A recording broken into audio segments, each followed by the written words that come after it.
The irritated genie. Ready. Southpaws in the house. Feminization of a black male. Yeah. It's a war on the horizon. Feminization of a black male. Let's go, Paul. They say Zeus descended as an eagle and kidnapped this young boy named Ganymede. He forced this young boy to be his lover. How sick is that? The Greek god known as Zeus was a twisted cat. They say he had many faces and wore many hats. Homosexuality accepted by blacks, but when I backtrack, I see no history. It's European trickery. We weren't involved in such white sex acts. You disagree, the burden's on you to prove it existed. In Africa, amongst the original Egyptians, show me bestiality and Kemet.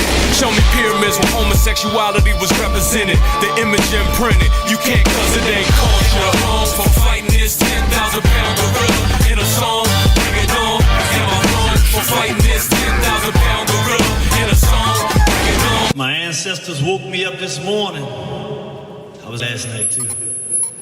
They said, son, you know what time it is? I said, what time is that? They said it's wartime, so welcome to the war front. Thank you, brothers and sisters. Give yourselves a round of applause.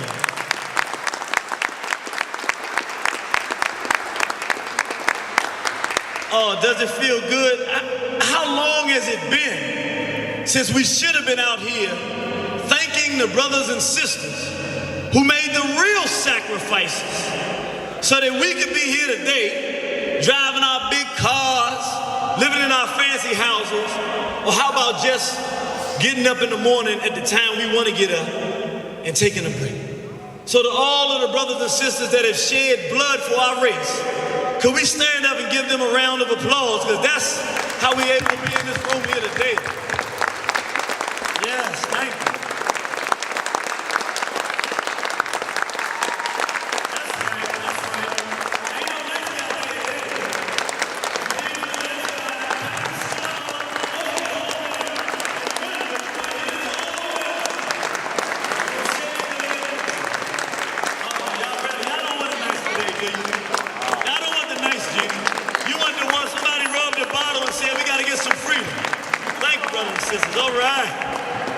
How you feel today? Can I just start by saying a special thank you to the children of Southampton and Sister Nefertari. Let's thank that sister. This is big. A black woman in 2009, year to Peckerwood, year to Cracker, asking black men to be men, not trying to beat us down, but saying, get your black behind up, stop waddling around, scared to death, and be a goddamn man. Let's give that sister another round of applause. We should clap for her. Brothers, clap for her for all the times a black woman tried to take that man out of you. Oh, them claps are going up now. Now so stand, brothers, stand up and look that sister in the face and clap for her. Thank you. Where you stand up, sister? Thank you. She in the back. That's fine. Thank you, sister.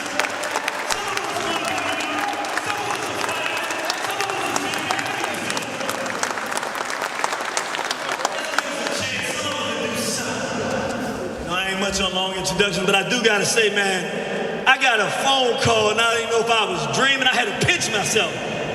Brother, we wanna get you to speak at the Nat Turner Day weekend celebration. So, you know, the first thing I did, usually when I'm in sleep and you're dreaming about something, and I think I'm dreaming, the first thing I do is I try to roll over or something like that, because if I'm sleeping, I'll fall out of bed and wake up. But I did that and fell on the floor and it hurt a little bit, so I said, no, I ain't sleeping. And I realized Nat Turner Day weekend, the ancestor who I have tried to idolize, in my mind at least, who I most want to be like, the man who changed my life, the man who let me know there is a way to get freedom, there is a way to get change, and it don't always involve trying to convince somebody that what you think is right. Sometimes you don't have to convince them of nothing. Sometimes what you want is what you take. And the only thing you'll get is what you're willing to take. So y'all willing to take something for me? Y'all gonna take something with me today? We're gonna take back our manhood today, brothers. This is a road, this is a terrible road we're about to have. Because it's gonna make us understand that there's been a war raging amongst us the whole time we didn't know about. And right before we get in, I gotta say one more thing. I wanna thank the brothers from United Front for coming down. Brother, can we give that brother a round of applause? Doing it. said, it's Nat Turner Day, and I don't know how I'm gonna do it, but if I didn't invite this brother, I think he might hate me, so I'm just gonna find a way to invite him. Ain't really had nothing for him to do, just go out there and do what you do, brother. It's Nat Turner Day. So he came and did what he did, and then the sister, I was happy at first, but then the sister told me to line up. That's when you know, sometimes when you're extremely happy, then you get a little less bit happy, because she told me, well, there's gonna be Autumn and Shawnee, and I said, whoa, that sister throws down, but I said, well, she's 13, I think I'll be all right, you know, she's young, that's a children's program, I'll be okay. Then she said, well, Lima Rudy gonna be speaking. I said, oh, he ain't speaking the same day I'm speaking this.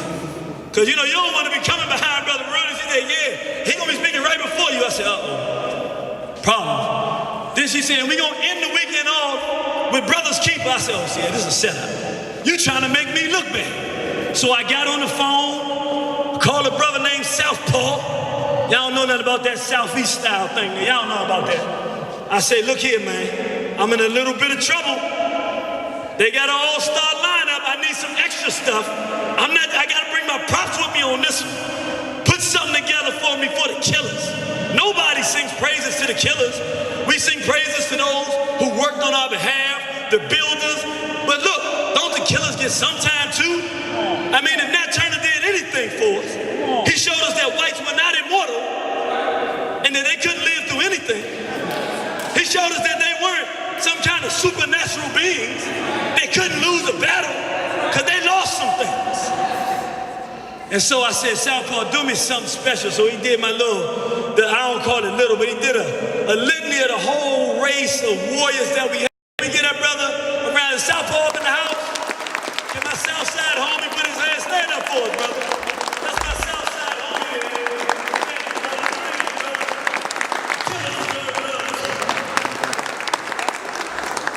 All that introduction, that's enough. Let's get into this thing. Oh, then there's the worst part. I forgot to tell you why I really called. Then the sister tell me, well, she ain't tell me the first time. She must have known it would be a problem. Well, I think I need to tell you. Kush the Black Unified is gonna be the voice of black manhood. I said, God, how I'm gonna expect people to be afraid of me and Kush gonna be speaking every doggone day? I said, I need some, look, they gonna be afraid of me, so that brother had to make me a scary song. So if you ain't afraid of me, at least be afraid of this, I don't know, 9-foot Nat Turner sitting up on the screen. You don't wanna come behind Kush, man.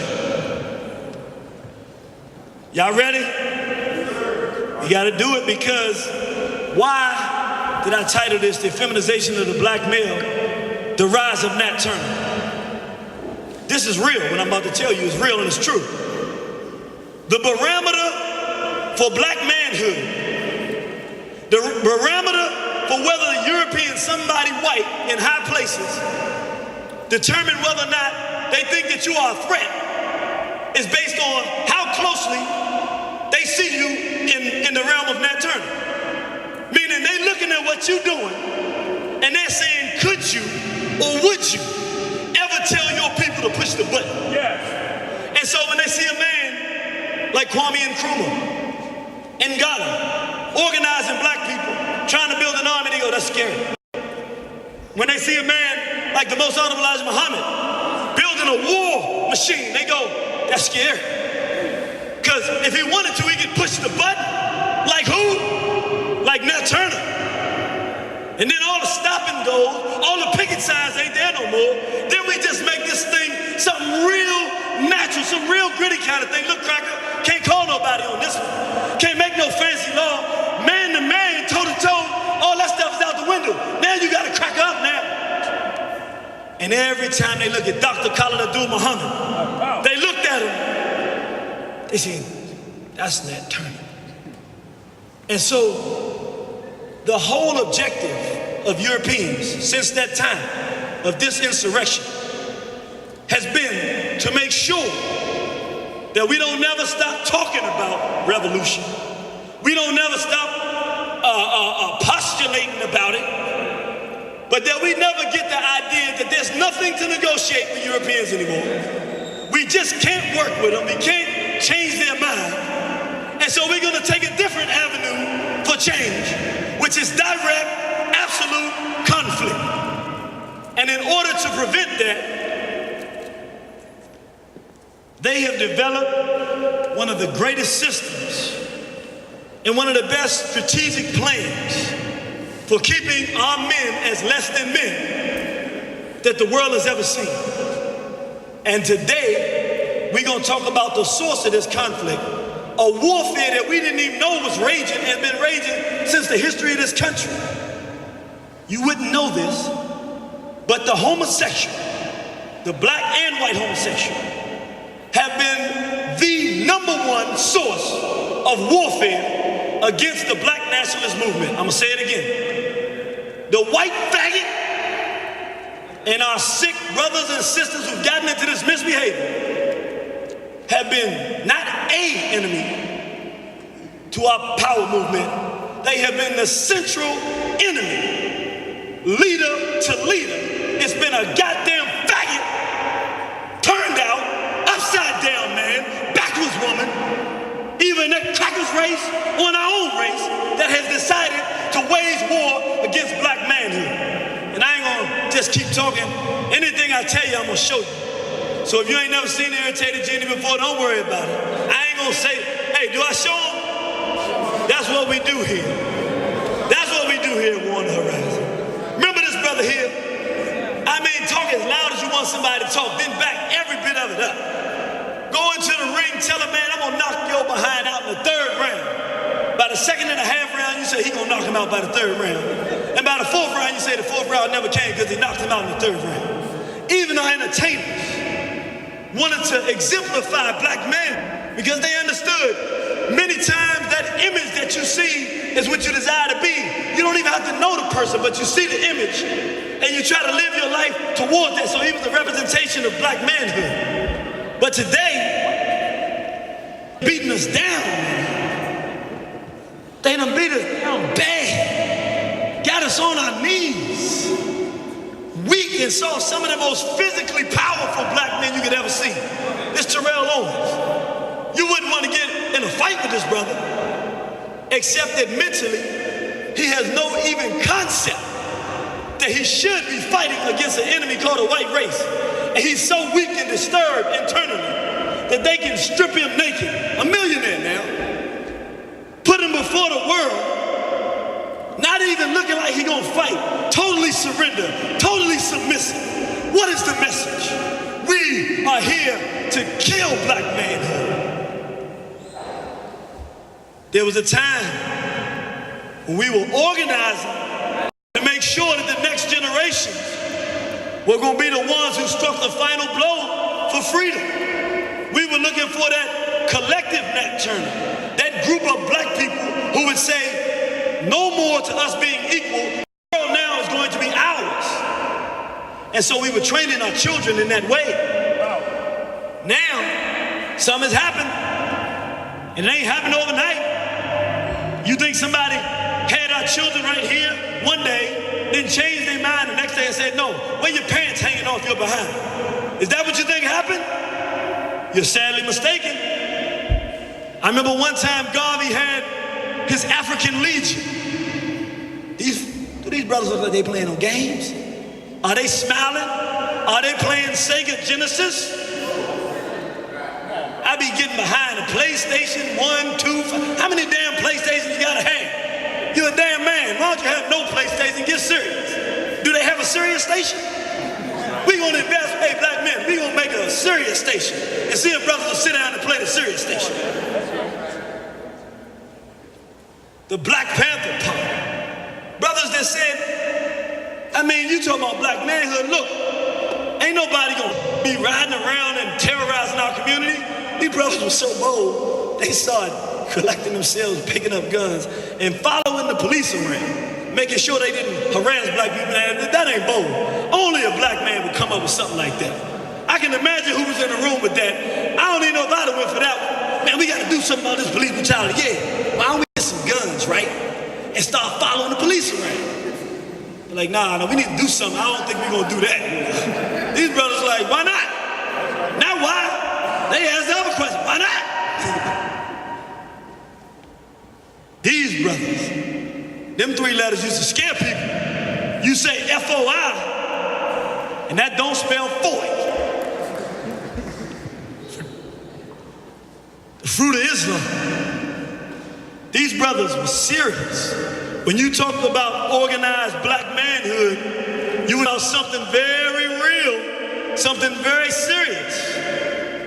Matter of fact, I had one brother told me that the man that put this thing together was sitting at the table with his most trusted generals, the most honorable Elijah Muhammad.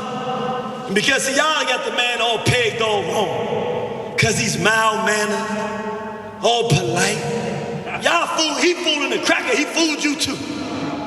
What kind of man, what's raising in a man's heart in the 1940s that he would have the boldness and the courage to say, now white folks are devilish? That would have been pretty bold. Not white folks really can be devils. He said the white man is not a devil. The white man is the devil. Meaning ain't no other evil thing, that mystical, magical thing you so worried about, talking about he made you do it. It ain't no damn mystical, magical devil. It's that cracker. That is the world's only evil. Man told me he was sitting down with his generals, with his lieutenants, and they were at the table eating dinner. And they were asking him about devils and how you should deal with devils, and they were talking about how much they hated devils. And he stopped the conversation. He said, let me tell you something. Most Honorable Elijah Muhammad, I was on the battlefield. He said, I had killed so many devils that I was drowning to my neck in the blood of devils. He said, I'd lean my chin back and keep killing these bastards. The most honorable Elijah Muhammad. See, I know some of y'all got scared when that happened. That's all right. If that got you scared, you won't really be scared today. Ain't no nice guys in this game. Oh, they don't come out and tell you the stuff you're going to hear today. But if we're talking about the return of black manhood, then I got to say things that's going to have some of y'all out there shaking in your boots. Well, if this going to get you shaking in the boots, why ain't you shaking in your boots when your men are walking down the street blowing their goddamn brains out? Or while black males running around raping little girls and little boys every day of our lives. If that don't scare you to hell, why talking about a man who had nothing but hatred? I mean that good stuff. See, y'all think hatred is a bad thing. Y'all don't know nothing about God though. Because if you know anything about the Creator made some things that are natural. How do you know if something is natural? Because nobody has to teach you. You abuse somebody, they automatically don't like it. Don't nobody have to tell them not to like. When you was a little child and somebody came and took your candy, you just start crying. Why? That's God inside you telling you not supposed to be mistreated. Somebody does good things for you, like your mama, you just naturally know you're supposed to love her. So God made it so that you had a natural instinct for those you're supposed to love. And you got a natural instinct to want to be respected and to demand respect. And if anybody don't offer it to you, then you must take it. And so it's a good when you realize you have an enemy that hates you and wants to kill your children. And you accept that premise and feel the same way about him that he feels about you. Because then and only then are you ready and capable even of working on behalf of yourself. And so we have in the world who were organized like that yesterday. But now, I'm scared when I see brothers come together. Brother Baruti told me when I found out he was coming up here, I said, it's gonna be a dynamite program. I said, but be careful on your way to the airport. You do live in Atlanta, because Atlanta is about the gayest black capital of the universe. I don't even think on different planets they got more black homosexuals than Atlanta. And I should be talking because I live in D.C. and they got a lot of them there too, but good God. And I guess I shouldn't talk because y'all from Philly and I've been on your South Street. And I think, what is that, south of hell or something? I mean, there's more homosexual fruitcakes walking around there, pumpkins bouncing up and down the street. I ain't never seen nothing like that. And so we got to say, what happened? Neighborhood. What neighborhood? My goodness. I mean, everywhere you look, black males organizing to get together for filth and decadence. And now we got to talk about a war. Because remember, they're looking, the whites are looking for the next. Y'all ain't listening. Whites are looking to make sure they don't ever have to deal with the next who? Now tell me honestly, you look at them, Do they have anything to worry about with these guys? No Nat Turner there, huh? All right. Well, let's talk about these. Normally, we say white sex offenders because we don't want to offend people. And we are not trying to destroy our own people. We know that our people get involved in homosexuality and lesbianism because of sexual abuse. And because we love our people, we're not trying to fight our own people. We want to fight to get them out of it. But I ain't in no apologizing, happy kind of mood today. And this is a Nat Turner celebration, not no love guy celebration. So goddamn it, y'all a bunch of goddamn faggots today, all right? And if you don't want to be called a faggot and a dyke, then stop acting like that. Now, I do love you, but those are different lectures back then. Get those lectures for all the love stuff. This is not a love day. This is, we got to get out of this condition. I didn't come here to be your friend. I came here to save you today.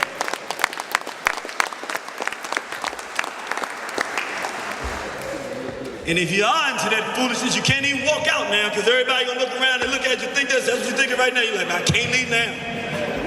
You better not, because as soon as you get out, say, oh, there we got one. See, I hold you hostage like that. Let's talk about this homosexual, A. Philip Randolph, that most of us didn't know was a homosexual. Let's start with Marcus Garvey. Why do I want to start with Marcus Garvey? Most people don't know this. Marcus Garvey was the single most popular and galvanizing force black man or woman in the history of the Western Hemisphere. Let me say it again. Marcus Mosiah Garvey had a movement that was worldwide that had more black people participating than any movement or organization in the history of this whole hemisphere. As far as Kenya, there were chapters of the UNIA, 52 chapters in Cuba, chapters in all across Louisiana, all across the United States. He had over 1 million people in an organization called the Universal Negro Improvement Association. In other words, our objective in life is to get up off our behinds, take our continent Africa back and restore it, and become a prosperous people again. And he had the entire black world, no internet. He couldn't just send out no email blast on his Facebook. He had to do this street person by person with the newspaper, smuggling in brothers as they going across seas on ships, taking it out and hiding it at the threat of death even, and spreading it throughout the world. And he was destroyed. The white folks ultimately destroyed him. But the white folks ain't know nothing about him. A black man with millions of followers. You know why they didn't know nothing about him? Because he wasn't running up in their media. Like if we invite CNN News in here now so every cracker can see what we're trying to do, you think the cracker gonna sit back and let us do it? He didn't operate like that. He went right to his people, organized them, and they were ready to change the world. The Harlem Renaissance grew out of Marcus Garvey's movement.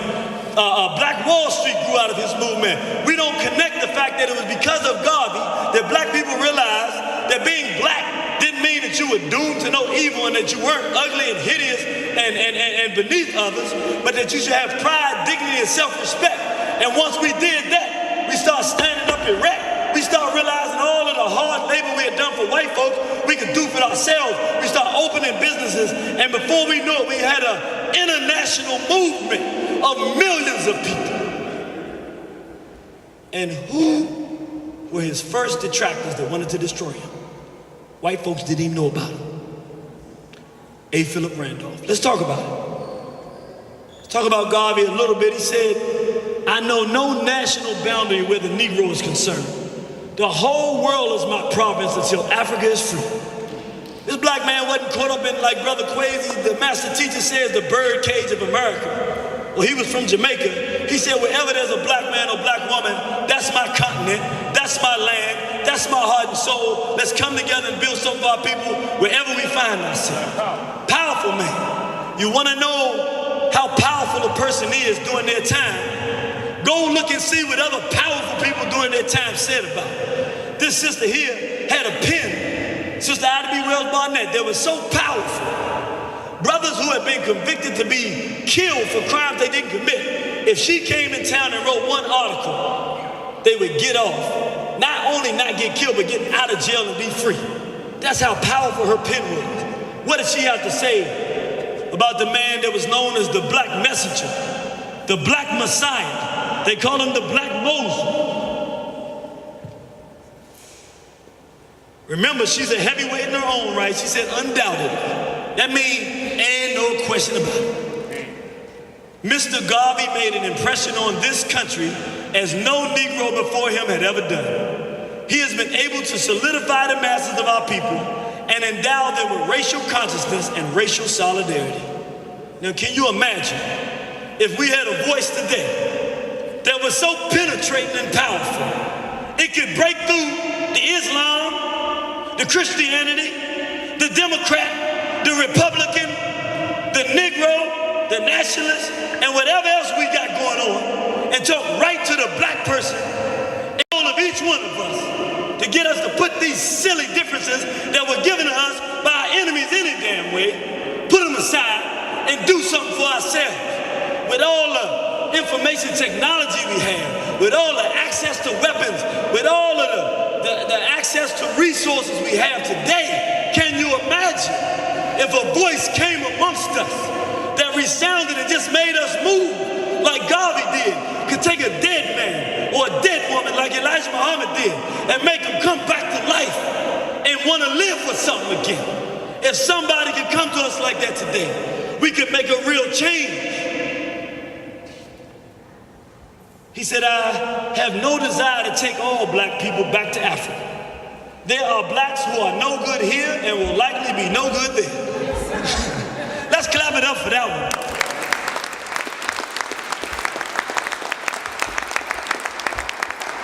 I say clap it up because we're going to talk about all the stuff we need to do, but I ain't French. When I say we, that don't mean all of we.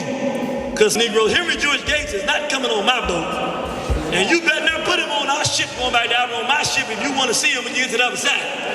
Gonna be a lot of these Negroes, homos, pedophiles, Uncle Toms. Some people ain't gonna be on that boat when we get to the other side. And don't come me asking me what happened to him. I mean, just like how many of y'all saw Devil in the Blue Dress? Remember, some of y'all saw Devil in the Blue Dress, and then he came to him and said, what happened? What happened? He said, look, man, if you ain't want him killed, why you leaving with me?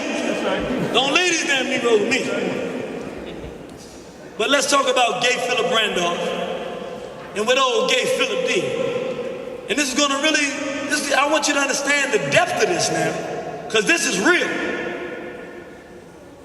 This is from a book, the foremost Garvey scholar of our time, Brother Tony Martin. This is in his book, Race First, the notorious letter to Attorney General Harry Doherty, signed by 8 leaders of the Marcus Garvey Must Go campaign, was dated January 15, 1923. Though signed by 8, the principal drafters were 4. The same 4 who had provided the initiative and most of the energy for the campaign so far. A. Philip Randolph, Owen, Pickens, and Bagnall. In other words, they were so jealous of this black man because before Marcus Garvey, in order to get any popularity in the black community, 1, you had to be light-skinned, or a mulatto, meaning a white mother, white father. 2, you had to be Uncle Tom. And 3, you had to have a good job. So if you were a sharecropper, you weren't worthy of being in the NAACP. When Garvey first came to America, he didn't want to start his own organization. He said he came looking for Booker T. Washington. Booker T. Washington had passed. They said, there's another organization. Go down there and join that, called the NAACP. So this big, dark-skinned black man walks in there. And he said they looked at him like he done bumped his head. It wasn't nothing but light, white, and bright and damn near white. And we're not insulting any of our light-skinned brothers and sisters. We just want you to understand. Their reason for being there, they didn't want anybody dark-skinned there. There's plenty of light-skinned brothers and sisters that fought for our cause. I ain't saying that. I'm just saying the ones that were there didn't want to be around no dark-skinned people. They made him feel so bad that he left and said, this is not a black organization that wouldn't accept their brother because of my complexion. I'm going to start my own organization. And in his organization, all you had to do was be black. It ain't matter what your father did for a living or your mama. If you're black, come on in here, let's do something about our condition. These Negroes were so jealous of his impact, his ability to galvanize people and organize people. Do you know that these Negroes wrote the U.S. government, said there's a man who's organizing black people, and if you don't do something about him, he's gonna mess your system up. And put so much pressure on the crackers. The crackers said, well, let us look into this thing. And that's where the process began of destroying the UNIA. Because there was a little young faggot named Gay Edgar Hoover. And I'm not calling him a faggot because I don't like him. If I did like him, I'd still call him a faggot. He's a faggot. He was a pedophile, and his lifetime lover was working in the FBI with him named Clyde Tosin. He really was a homicide, I mean a vicious one. He didn't have no females in his life. He lived with a guy, that was his male. They went on vacation together. He's a straight up freak and a pedophile. This is all documented. This individual, because of these Uncle Tom snitch, homosexual A. Philip Randolph Negroes, began a career of murdering black people and black organizations.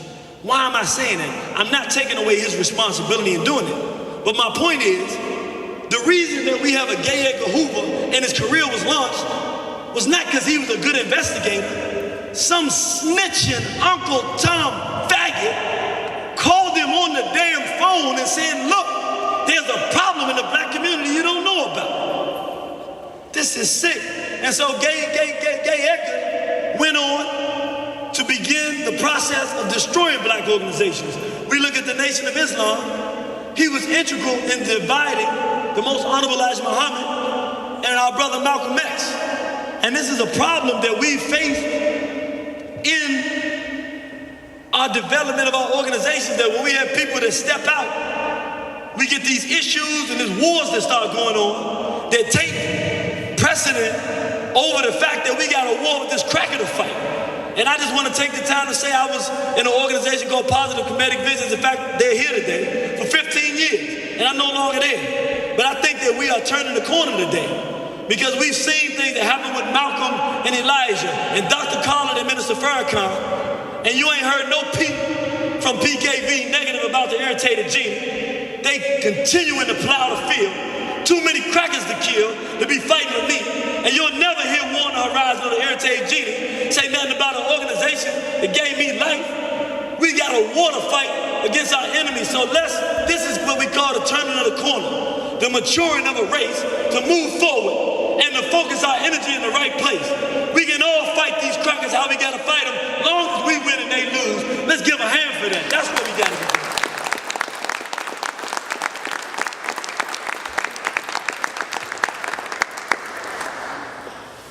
And this brother here, Fred Hampton, was 21 years old. I'm gonna just go ahead and say he might have been the Black Messiah. This is one of the most brilliant, vibrant, unafraid black men in the history of this world. And because of a snitch, he was murdered.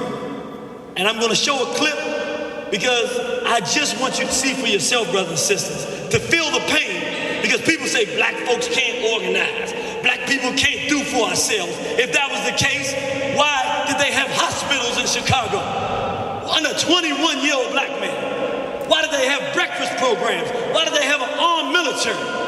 And how were they destroyed? Did the cracker come in face to face, man to man? No. They went to another Uncle Tom bootlicking traitor of the race. Y'all mind if we take a minute to just see what happened?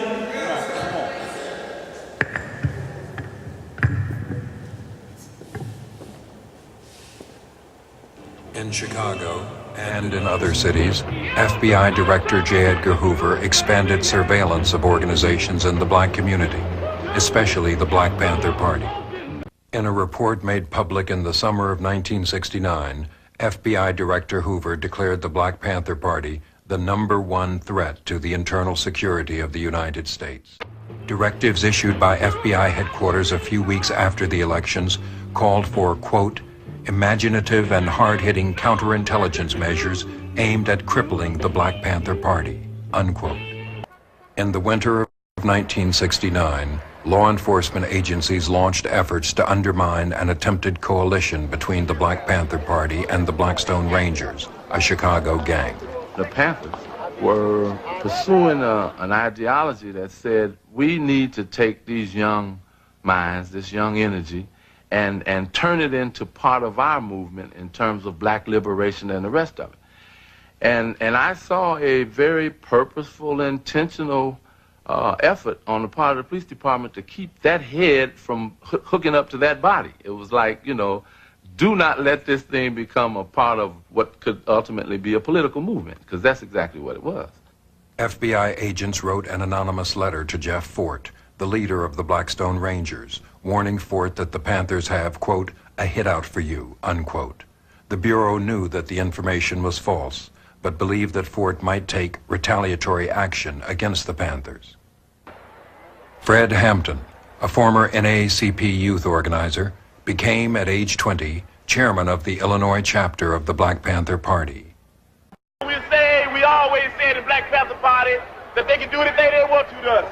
We might not be back. I might be in jail. I might be anywhere. But when I leave, you can remember I said with the last words on my lips that I am a revolutionary. And you're going to have to keep on saying that. You're going to have to say that I am a proletarian. I am the people. I'm not the pig. You've got to make a distinction. And the people are going to have to attack the pig. The people are going to have to stand up against the pig. That's what the Panthers are doing. That's what the Panthers are doing all over the world. Yes, we do defend our offices and we do defend our homes. This is a constitutional right. Everybody has, and nothing funny about that. The only reason they get mad at the Black Panther Party when they do it is for the simple reason that we're political. And they don't want to admit this. There are a lot of young organizations around, but we are a political organization. We're an organization that understands that politics is nothing but war without bloodshed, and war is nothing but politics with bloodshed. People learn by example. I don't think anybody has an argument with that. I think that when Huey P. Newton said that people learn basically by observation and participation, I think that everybody caught on to that. So what we're saying very simply is that if they learn by observation and participation, that we need to do more acting than we need to do writing. And I think the Black Panther Party is doing that. That we didn't talk about a Breakfast for Children program, we've got one. Come on in, little brother. Come on in, little sister. Y'all can sit down and get something to eat. Sisters and brothers. Y'all kick off y'all's coat. Sit down, man. Everybody's gonna eat. Y'all can eat as much as y'all want. The new Breakfast for Children program soon attracted the attention of the FBI. Claiming the program served to indoctrinate children, the Bureau directed field offices to, quote, formulate specific counterintelligence techniques to disrupt this nefarious activity, unquote. The FBI stepped up its efforts to recruit blacks to infiltrate the Black Panther Party. My recruitment by the FBI was very efficient, very simple, really. I'd stolen a car and went joyriding over the state limit, and they had a potential case against me, and I was looking for an opportunity to work it off. And a couple of months later, that opportunity came when FBI agent Roy Mitchell asked me to go down to the local office of the Black Panther Party and try to gain membership. We tried to develop negative information to discredit him, just like we did everybody else. We, meaning the FBI, I tried to come up with signs of him doing drugs or something, and never could. He was clean. He was dedicated. I've had private conversations with him. We got along pretty well. Expecting police action, the Black Panthers had fortified their office. FBI informant O'Neill was now head of Panther security in Chicago. We're very confident that nobody's coming in the front door. Nobody. No gas. Nobody getting on the roof, Jim. I want you to know that. Nobody getting on the roof. We believe in, what is it, fire, cover, and fire. On November 19th, FBI agent Roy Mitchell drew a floor plan of Hampton's apartment based on information supplied by informant O'Neill. On December 4th, at 4:45 in the morning, 14 policemen, 9 white and 5 black, raided the apartment. Deborah Johnson, 8 months pregnant, was asleep in the back bedroom next to Fred Hampton. The first thing I remember after Fred and I had went to sleep was being awakened by somebody shaking Fred while we were laying in bed, saying, Chairman, wake up, the pigs are vamping, the pigs are vamping. This person that was in the room with me kept shouting out, we have a pregnant sister in here, stop shooting. Eventually the shooting stopped and they said we could come out. I remember crossing over Fred and telling myself over and over, be real careful, don't stumble, they'll try to shoot you. Just be real calm, watch how you walk, Keep your hands up. Don't reach for anything. Don't even try to close your robe. When I was in the kitchen, I heard a voice, an unfamiliar voice, say, he's barely alive or he'll barely make it. Then the shooting started back again. Then I heard the same unfamiliar voice say, he's good and dead now. And I knew in my mind I assumed they were talking about Fred. And I knew when I left out of there, I couldn't look towards the room.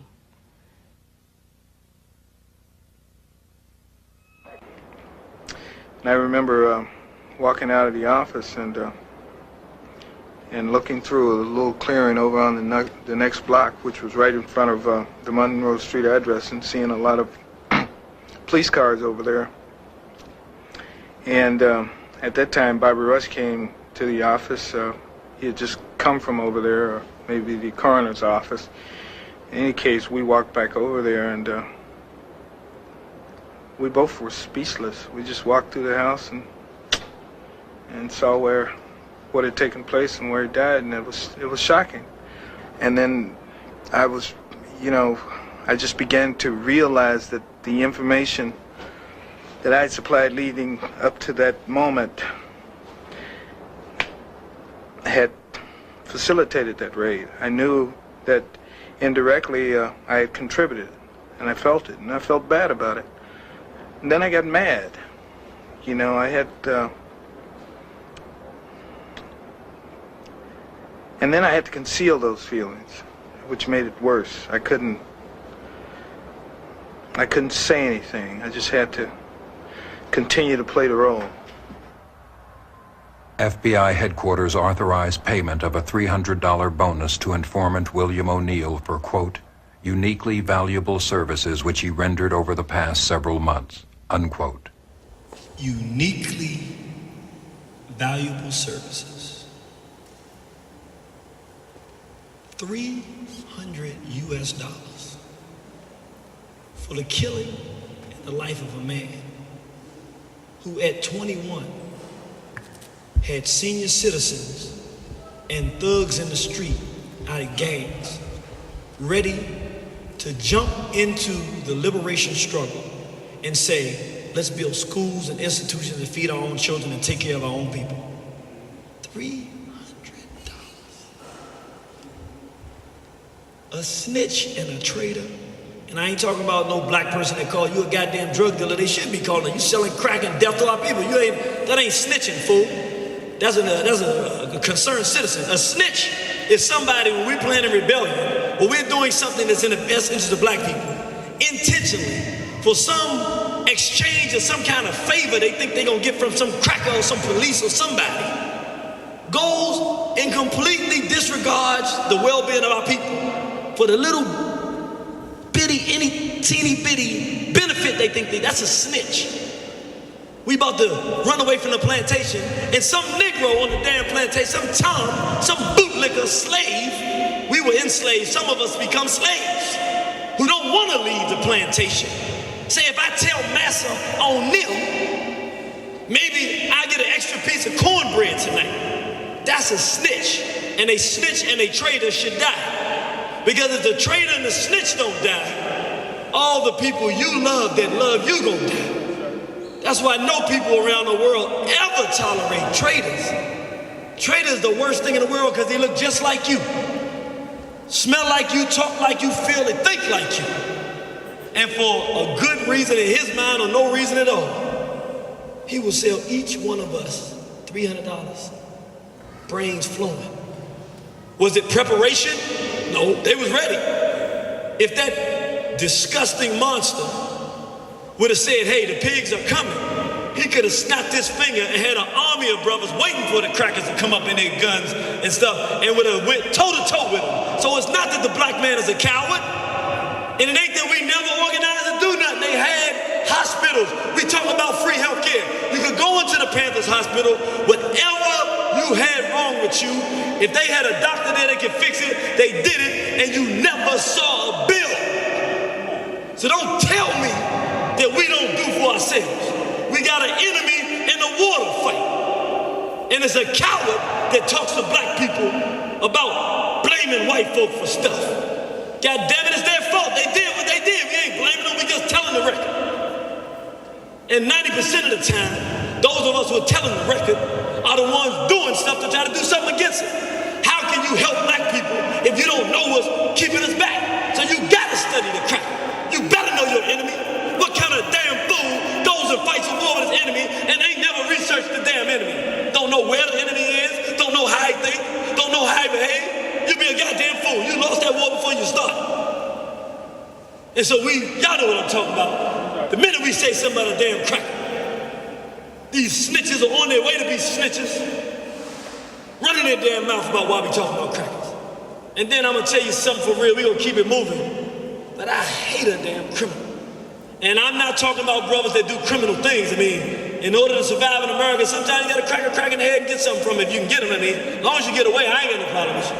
Sometimes you gotta take some extra paper out the office. You know you stealing. I don't call it stealing, I call it liberating. You liberating that white paper, giving it new life, we'll put some color on it and make you some copies to get some people out to the black farm. I lean on that one hard, didn't I? Okay, sometimes you steal from crackers. Okay, let me just hear it like that. At any rate, I ain't talking about that. These individuals in our community who don't want nothing and don't think about nothing, don't apply themselves, they're the most dangerous individuals in the world, because you can see, they bound to get in trouble because they ain't doing nothing. They gonna fall into the cracker's trap. As soon as they do, it don't take nothing for the cracker to get them at war with us, who spend every living, breathing moment of our lives trying to help our people. And so, brothers and sisters, we're gonna have to do some ethnic cleansing. If black man is gonna be restored, pedophiles, faggots, criminals, and Uncle Toms, it don't even make sense to talk to them. They got somebody to snitch to. Who we gonna snitch to? We need to start taking serious efforts to organize ourselves to understand when we do make a decision to make some changes, we don't need to talk to nobody. It don't even make sense to try to convince an Uncle Tom. There's one thing that convinces everybody that you're serious, and that's called death. And if Henry George Gates is going to get some cracker coming in his house and trying to arrest him, my only question is, why the hell you didn't shoot that goddamn mulatto? I mean, Amadou Diallo didn't do nothing. He gets shoot by the damn crackers.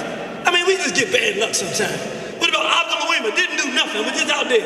Then one of these Negroes that hates us, and every time something happened to us, he's fighting against us. The one time a cracker go on one of them, he don't pull the trigger. I'm like, goddamn, we got some real bad luck. Listen, crackers, I know ain't no crackers listening, but if there's some crackers watching this, the next time you get an Uncle Tom Negro, would you please shoot his ass? Maybe, oh shit, we need that. Because maybe some of these Uncle Toms is walking around here, when they realize that they get their black asses shot too, maybe they stop giving us so much help. What did Gay Edgar Hoover say? He put this on wax, he put this on pen and paper. He said, this is what we're trying to do. Listen, who are the whites trying to prevent dealing with again? Some lazy African. Now I know you be doing a Nat Turner Day celebration. I can't lose y'all focus that quick. Who do these crackers not want to see again? Let's see it. He said we want to prevent the rise of a Messiah who could unify and electrify the militant black nationalist movement. Malcolm X might have been such a Messiah. He is a martyr of the movement today. Elijah Muhammad is less of a threat because of his age. King could be a real contender for this position should he abandon his supposed obedience to white liberal doctrines and embrace black nationalism. In other words, if Martin Luther King would be a real man and stop crawling and groveling at the cracker's feet, see, that man can speak. He can talk some black folk into doing something. Stokely Carmichael has the necessary charisma to be a real threat in this way. They are looking for the rise of a Messiah. We ain't talking about no biblical, spiritual, funny. We talking about a man or woman who can reach our people wherever they are and begin the unification process. They don't want that because they know they got a lot of stuff to answer for. And so they spend every living, breathing moment of their lives as Europeans trying to make sure that the general black community and those who will lead us successfully to warfare against our enemies do not get in a position to do such. And so A. Philip Randolph, along with the FBI, got Marcus Garvey convicted of a crime he didn't commit, put out of this country, and the whole UNIA as an organization began to go down. All because of this homo. But you say, well, that's just one faggot. How you gonna put the destruction of Marcus Garvey, even though he was one of the greatest black men in the history of the world, and it was a faggot who started the whole thing, how you gonna say that the homosexuals are at war with black people? Well, say filthy birds of a feather, race trade together. So who was this homo A. Philip Randolph's mentee? Who the mentor? Y'all remember Brother Rudy talks about the mentor and the mentee, right? The mentor was A. Philip Randolph. The mentee was named Bayard Rustin. He was a real stinky guy, and let's go and see why this stinky fella named Bayard Rustin was such a monster. First, let's see what he had to say about Marcus Mosiah Garvey, the man who came to save our race. And yet, despite his popularity, Garvey left hardly anything of permanence to the racial struggle. And as each passing year brings more progress for blacks within the context of American society, Garvey's nationalist ideas become less and less relevant. In other words, this man is saying Garvey was a nobody. Well, if he was a nobody and that's how he feels, let's see who this man is. This is the single individual, and most of us don't know this. This single individual is responsible for what we call the civil rights movement. Now, you had a black power movement and you had a grassroots movement. The grassroots movement were everyday brothers and sisters saying we need to do something about our condition. They wasn't interested in being next to no white folk. It was just, we gotta stop this, we gotta have jobs, we gotta, it's just grassroots. Then there was a black power movement, the Black Panthers, SNCC, CORE, these groups. Then there was something called the civil rights movement. Martin Luther King, all these. This is the individual behind the scenes. You about to find out why he wasn't out on the forefront in this movement. He single-handedly was the civil rights movement. And so, since I'm saying that, we got to see some of the people that he was at odds with. Malcolm X, Robert F. Williams, also Kwame Ture. He used to debate them. And I had to put this up here. Y'all know Brother Malcolm is a bad brother. Do you think this homo could have went up and debated our brother Malcolm X?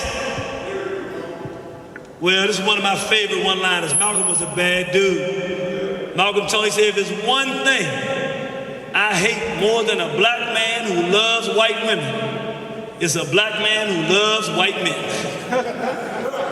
He was putting the fact that this freak was a homo out in the public, and everybody in the civil rights movement already knew that. So do you mind this man who said Garvey was a nobody, who was arguing with brother Malcolm X, Elijah Muhammad, and Robert F. Williams? Can we take a look at his character to see who this individual Bayard Rustin was? Just a quick minute, let's look at it. I'm gonna go over here because I don't want to see it. I've seen it already, but y'all got to watch it. I never said to my grandmother, you know, I'm gay. But I told her that I enjoyed being with guys at the high school parties. Her reply was, I suppose that's what you need to do. It was never an encouragement, but it was a recognition, so I never had feelings of guilt. When I was 20, I happened to go to a conference at Bryn Mawr College on the subject of race because there was a man who was going to speak there who was extraordinarily brilliant and fascinating speaker. Bayard appeared on the scene, and for some reason he looked in my direction and I looked in his direction, and something happened. There's a man going around. I recall walking on the lawns in the campus of Bryn Mawr College and sitting down and talking with him about lots of things, and I was just enormously attracted to this guy, and he seemed to be the same.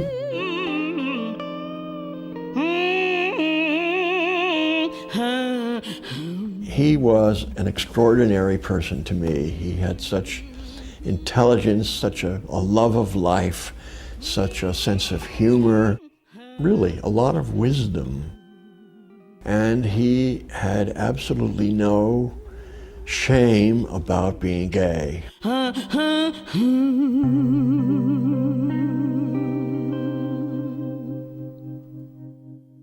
He called me right away, and we began to really live together for the first time. As we walked down the street, we never met any hostility that I remember at all, but we certainly got stares. People did stare. Though I was extremely fond of him, I knew that he was interested in meeting lots of other people, and occasionally they turned up in my bed when I wasn't expecting them. Roughly 4 years after we had met, we broke up at my instigation. Strangely enough, I felt committed to him even afterwards, even though there was no real relationship after that.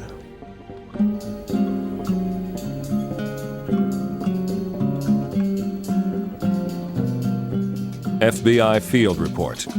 On January 21st, 1953, Rustin was arrested by the police department in Pasadena, California, as a suspected sexual pervert.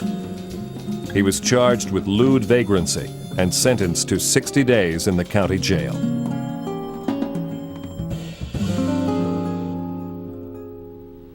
That was pretty fast news through the pacifist community that Bayard had been arrested in Pasadena. All the other arrests he'd had were on grounds of principle. But this was an arrest where he knew he was wrong. I don't mean morally wrong because it was a sexual encounter. I mean it was stupid to get arrested on the backseat of a car with two guys in a public place, and he knew this. His commitment to justice, I think, was always very consistent and very true. It was easier when he had allies like A. Philip Randolph and Martin Luther King. When they were gone, he was probably lonely, but he didn't stop. Oh, freedom. Oh, freedom. Oh, freedom over me. And before I'd be a slave. 25, 30 years ago, the barometer of human rights in the United States were black people. That is no longer true. The barometer for judging the character of people in regard to human rights is now those who consider themselves gay, homosexual, lesbian. Quick vote. How many people say this is the type of black male that should be leading a black movement? How many people say that black people should be following the intentions or the ideas of this black male? I don't see no hands. How many people just think he was a pretty interesting guy? I'm gonna put my hand down because I don't want nobody to say that I was raising my hand down. I wasn't raising, but for the record, I was not raising my hand on that. I had to look the camera in the face and say that. You know, they'll use that. He said he liked bed wrestling. I'll tell you something very interesting. How about, matter of fact, let's give our 99 security force 99, let's give them a round of applause. They've been in here doing security, keeping us safe. That's the good thing about the live lectures. You get all kind of stuff. One of the brothers just walked up to me and said, I work at a correctional facility. He said, we got this homo that works there. He's in a supervisory position, and whenever we do something that's real good, they give us the Beard Wrestling Award. Now, of course, the brothers don't know who Beard Wrestling is, so they're like, oh, all right, you know, he's a blacksmith.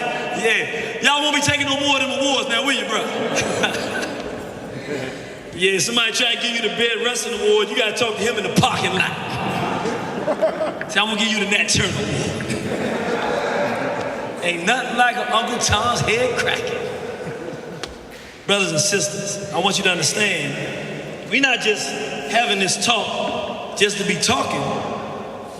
This individual single-handedly turned our grassroots movement and the Black Power movement focus from being let us organize and work with ourselves among each other for progress. Our objective is to be next to white folks. Remember this. Even though they called themselves nonviolent, the 1955 Montgomery bus boycott on Washington, they didn't call it nationalism, that's nationalism. Black people said, we don't like having to sit on the back of the bus, we pay the same amount of money. Brothers and sisters, let's get together. We ain't gonna ride their buses no more. When you call it what you want. Black folk made it, no white folks made the decision for them. They decided to do it, it was successful, it worked. They didn't ask no white folks for their help, they did it, it worked. We gonna watch now how Martin Luther King, who was not committed to nonviolence to begin with, was approached by this homosexual, who because he got caught and publicized having sex with them two young white boys in the backseat of a car, could no longer be in the front of the movement. And so they saw Martin Luther King, who had just been picked for the Montgomery bus boycott, and they saw his leadership ability and said, but he's weak and he's a Christian. He's strong as a man and intelligent, but he don't understand what's really going on and he loves white folk. We can use him to push our agenda. And Bayard Rustin became the force behind Martin Luther King. That's the only reason you know Martin Luther King's name. Let's watch it. Because if I tell you that, that's going to say one thing, but we can watch it for ourselves. For several weeks now, we, the Negro citizens of Montgomery, have been involved in a non-violent protest against the injustices which we have experienced on the buses for a number of years. I had gone down to Montgomery to give Martin Luther King invaluable advice about the mechanics of how to conduct a nonviolent campaign.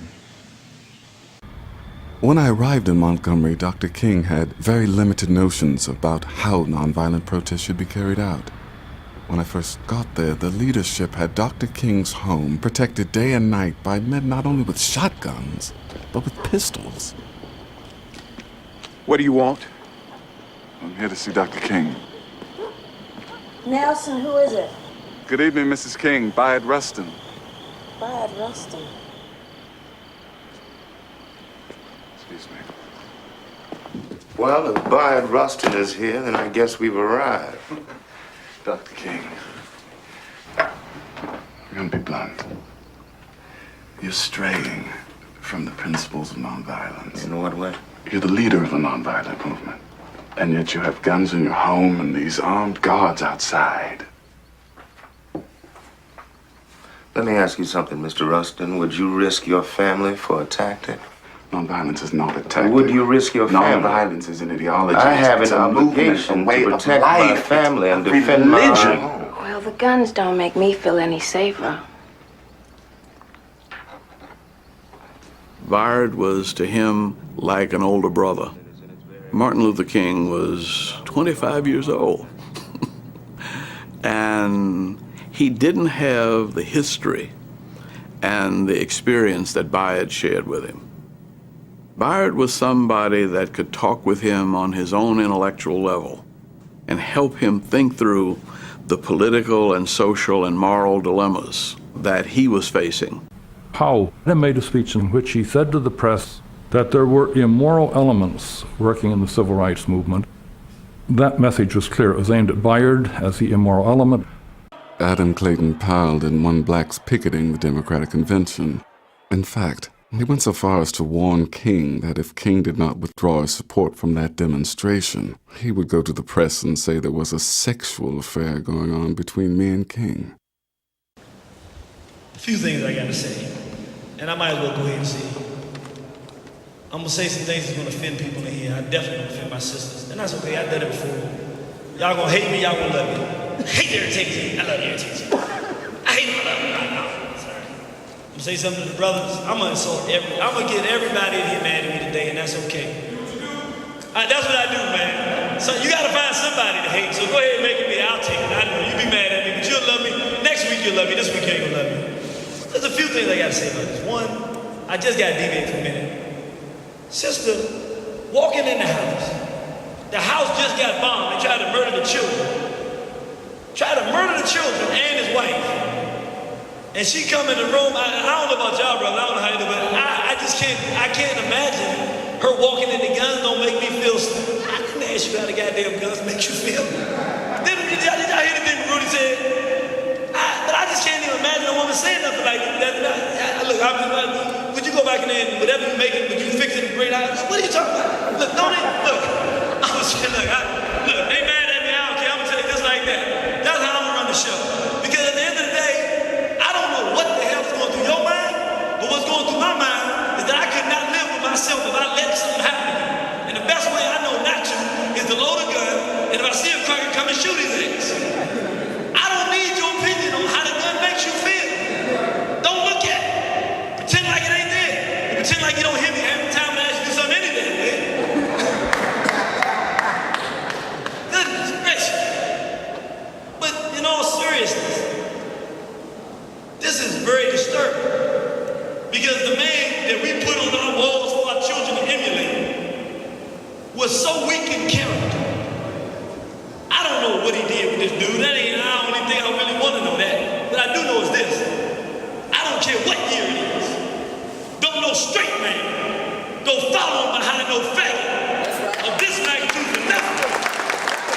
I don't care if it was 2000 BC or 2000 AD or if there's any other damn DD. Don't no man follow no faggot. Martin Luther King running around the damn country, staying in hotel rooms with this dude. I wasn't in the hotel room, don't ask me. I don't want to know. But I do know he is not a hero for black people. Take that man off your wall unless you want your children running around talking about loving white folks and bending over and forgiving everybody for everything they done and not being a productive member of your race. More importantly though, it ain't just him. The entire movement turned its direction from doing things for ourselves to groveling at the feet of the same damn slave trading crackers that brought us over here in the first place. Because some faggot told some Negro to tell our people that the only way that God would love us is if we kiss some cracker's ass.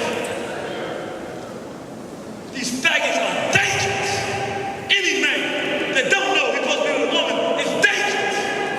I don't give a damn what he say he do or what he tell you he do or what his job is. He's a dangerous individual. There's nothing in Africa to compare to that. So we gotta stop playing with this thing. You think we gonna get some freedom being friends with everybody? How did this damn homo, open faggot, end up at the table with Kwame Nkrumah, one of the greatest brothers that ever lived on this planet, trying to bring Africa back together? How did he end up at the table with Ezekiel of Nigeria? You can't just set up no meeting to meet with the national hero of another country. How did this faggot get in there? Well, I can see how I can get that old faggot Tutu. Any man named Tutu scared me anyway. Catholic priest and your name Tutu, I don't need no more evidence. Say filthy fags of a feather, race trade together, come on.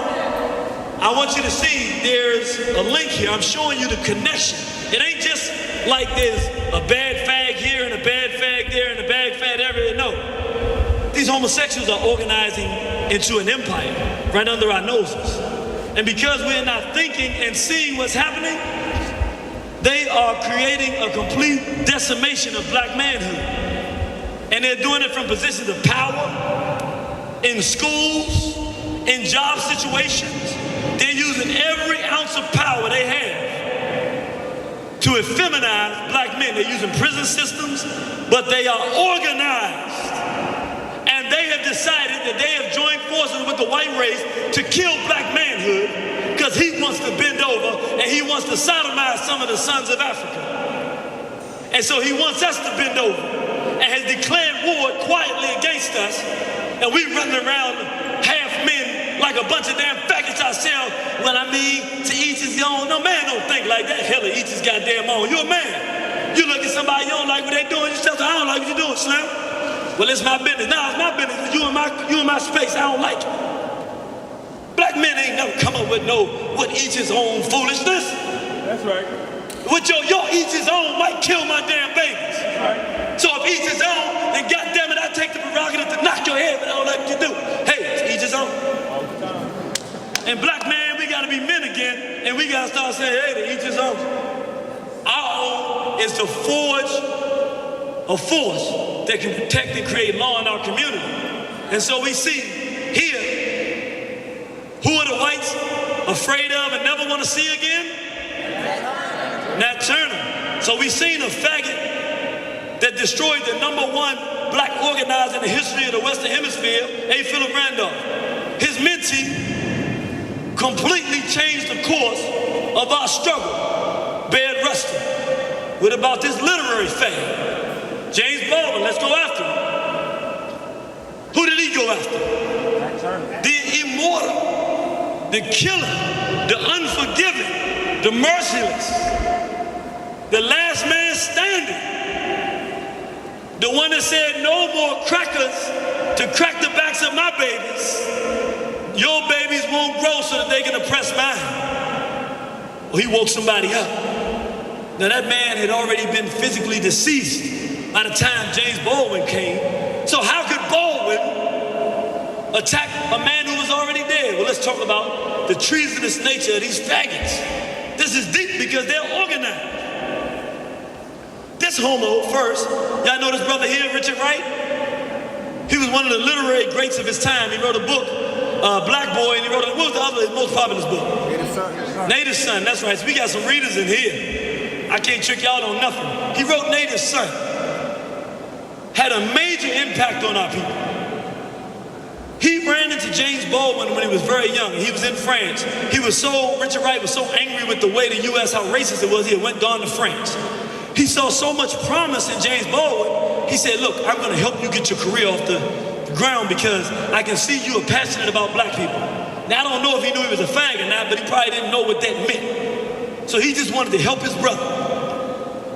So he used all of his power and influence to promote James Baldwin and James Baldwin work.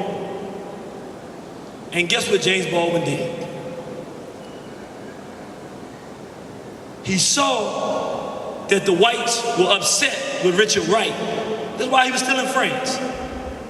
And he knew that if he said something negative about Richard Wright, while Richard Wright was helping him and promoting him, that the whites would understand, hey, we can use this guy.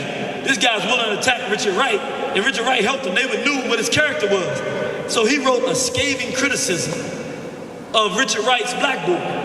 And Richard Wright, when he saw it, I mean, he didn't even tell him, hey, I disagree with you on something. I'm gonna put it out there. One day, Richard Wright looks up, and all throughout the white world, it's this huge issue about the fact somebody attacked Richard Wright and this Black Boy. And the white folks said, oh, we like this guy. And that's what launched James Baldwin's career.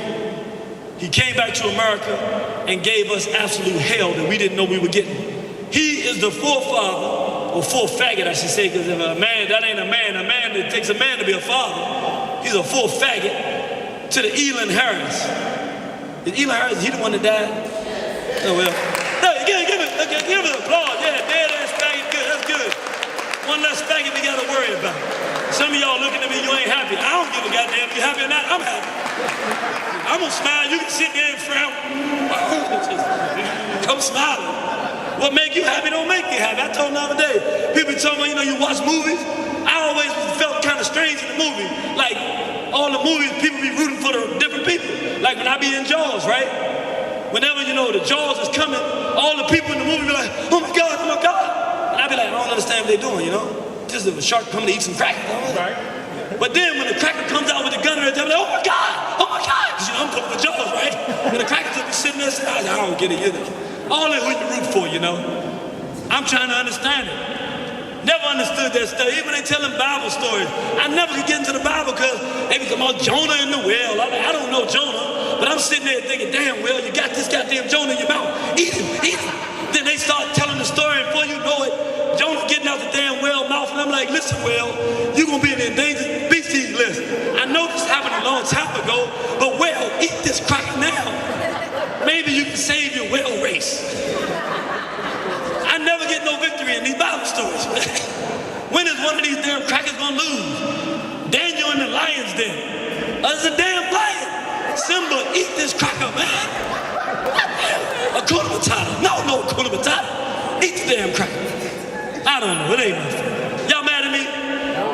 Some of of y'all out, but that's all right. I love you. Let's talk about the assault on Nat Turner. This white male named William Styron, when the Black Power movement was starting to get powerful, people were starting to organize and starting to talk about fighting. And who did our brothers and sisters start using as an icon in the Black Power movement? Nat Turner. Nat Turner.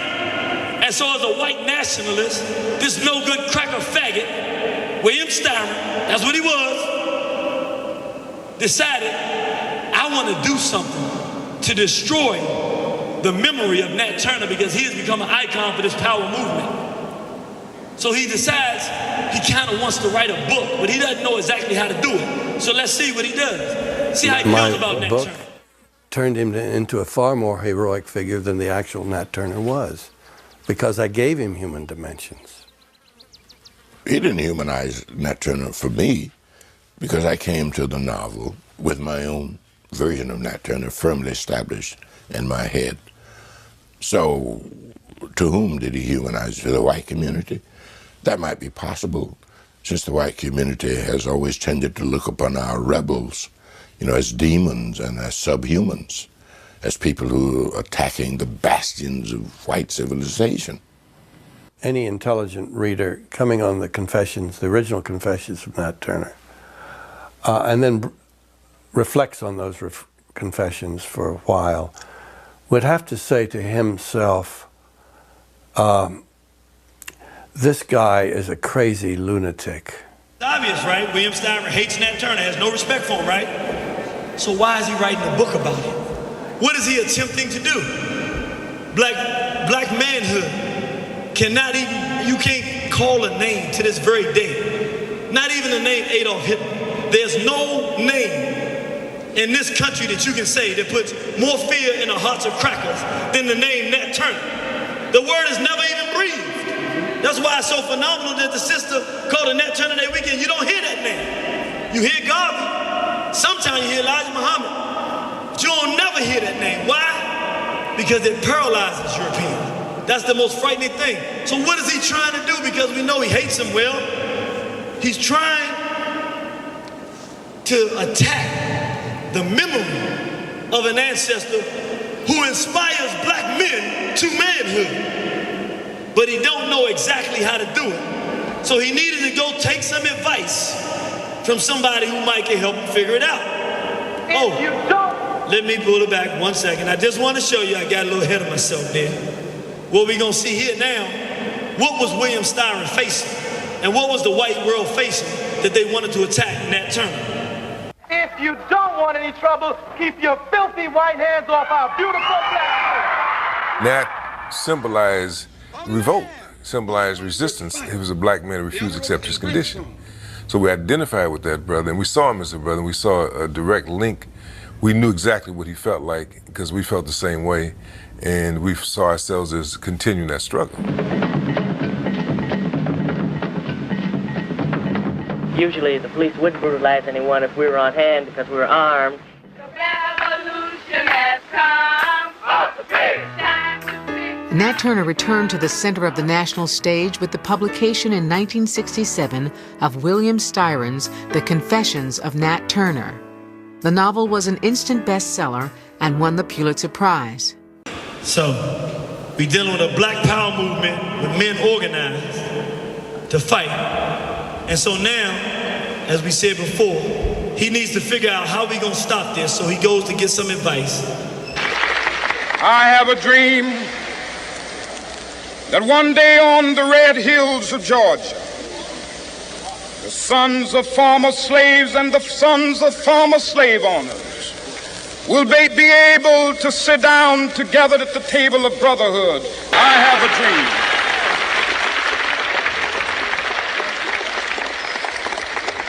I have a dream that one day, down in Alabama, with its vicious racists, with its governor having his lips dripping with the words of interposition and nullification. One day right there in Alabama, little black boys and black girls will be able to join hands with little white boys and white girls as sisters and brothers. I have a dream today. So that was his advice. He need to join with somebody black, because we want our little black boys to be holding hand with little white boys. Little black girls to be holding hand with little white girls. And maybe that's how he can assault Nat Turner. So he goes to a little black boy and invites him to his home and says, look, I'm trying to destroy the image of Nat Turner. I'm white, I'm gay, I want black manhood dead. You black, you a faggot, just like me. You want black manhood dead. How do we do it? When I was growing up, I was taught in American history books that Africa had no history, and neither did I. That I was a savage, about whom the less said the better, who had been saved by Europe and brought to America. And of course, I believed it. I didn't have much choice. Those are the only books there were. I am one of the people who built the country. Jimmy Baldwin moved into my house here in Connecticut in the winter of 1960. By this time, I was boiling to write the book. And I think it was he who encouraged me more than anyone else to seize the idea of the first person and to plunge into that kind of narrative mode. Because he himself had already begun to deal with the idea of writing about white people from an intimate point of view. And he said that what you should do as a white writer is to be bold and take on the persona of a black man, Nat Turner. William Styron gave his 20th century novel the same title as Thomas R. Gray's 1831 Confessions. Now, we about to get somewhere. Don't worry, I know a little y'all said, where is this going? Trust me. I ain't bring you here. We ain't at no Nat Turner Day celebration to stay in history. You better enjoy this bit of history while you get it. I'm gonna hit you in the stomach today. Irritated Genie usually do chest shots. I'm going for the gut today, so just hang on for a hot second. Gut shots are coming. I hope you got that little wheel thing you be spinning all the stuff, get your stomach strong. I'm gonna hit you in the gut today. I hope you don't eat too much of that good fish they had out there. So that's coming up. What we gotta say here, this homosexual black male snitch trying to destroy the image of one of the greatest black men in history tells a white boy, go ahead, write a novel and make him a fag. Because black people don't like homosexuality. You strip the manhood from him. And if people like Nat Turner but don't know his story, somebody tells them to go get the Confessions of Nat Turner, they don't know there's a difference between his real confessions and his book written by the fag. When they go pick up the book written by the fag, what does it say? This is a book written by William Styron that James Baldwin told him to write. He's talking about Nat Turner and Will the Executioner. He said, a filthy mouse is an abomination to the Lord. I said, his face, now this is Nat Turner talking to Will the Executioner. His face wore a broken, hurt look, and he reached up to lightly finger the place where I had struck him.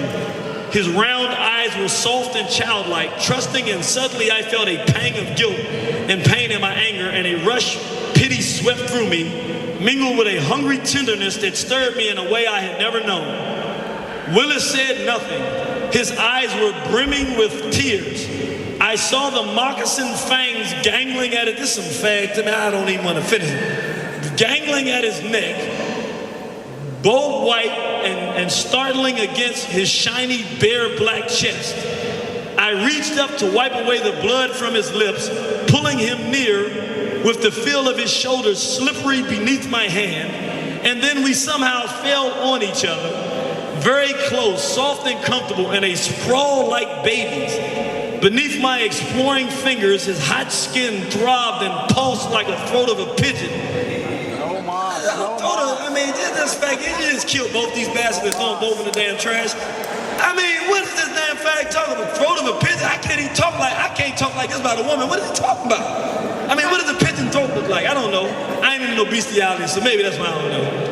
And I heard him sigh in a faraway voice, and then for a long moment, as if it was set free into another land, we did with our hands together what before I had done alone. Never had I known that human flesh could be so sweet.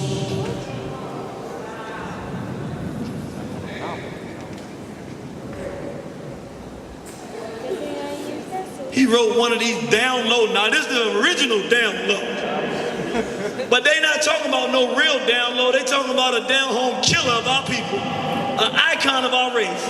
Imagine if you went around and started talking about George Washington was a faggot and writing it all over the place. Imagine if you went around to some of these white folks, icons, and started doing that to them.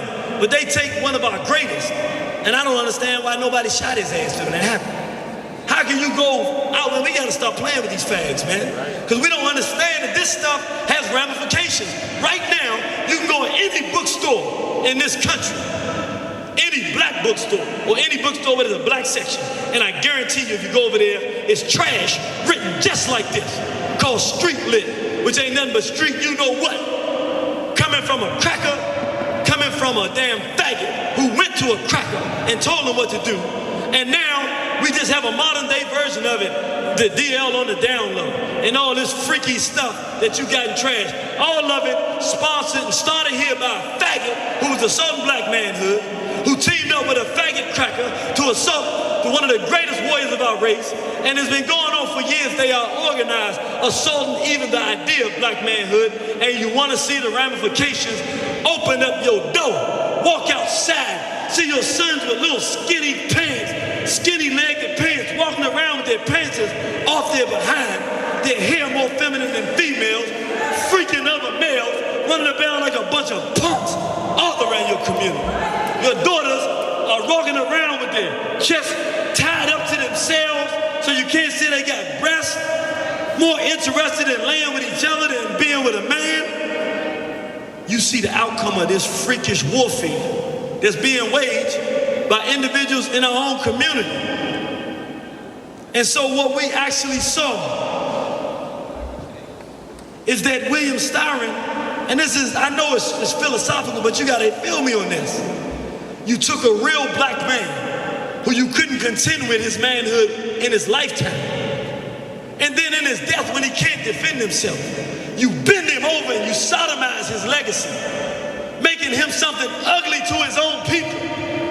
How could you be so interested in opening your backside to another faggot that you would discount the love that we have for Nat Turner, who would never participate in this backwardness that you participating in? And just so you can make more of our sons bend over, you would kill the legacy of a man who did great things for us. Ultimate sacrifice for an African. Given an African life, we've done that for thousands of years. We're brave people, but we hate killing other folks. Ain't no ultimate sacrifice giving your own life if you're an African. Maybe for a cracker. Cracker will kill anybody, but he don't want to give it his own life up. But if you're a black man or woman, giving your life for some of your children, you give your life for children in a minute. I'm not amazed by that. That's who we are. We got a problem when it's time to crack a goddamn head. We want to start getting all philosophical, talking stuff through. How the hell you talk with somebody that will sodomize a man who's not even living no more? So I got to ask him a question. I had my southpaw, I had to throw this in there, because I know it's hard, but sometimes you get a little entertainment in the middle. I like it so much I start fiddling around with it. I said, we got to ask him a question. Damn, James, how you do that? Team up with a cracker to downplay what Nat did with an axe to the master. You knew when Nat Turner meant the blacks. I read your poems, you had your hands on the pulse of the people, it seems. That Nat Turner represent the dangerous role before Martin King. Maybe you should review the roots. A literary genius, why'd you let this William come between us? Nat Turner lives and he'll always be seen as the meanest slave ever, the cracker beheader. Am I wrong for fighting this 10,000-pound gorilla in a song? Am I wrong? Are we wrong for fighting this 10,000-pound gorilla? Y'all scared of some fags? I can't hear y'all. Are y'all scared of fags?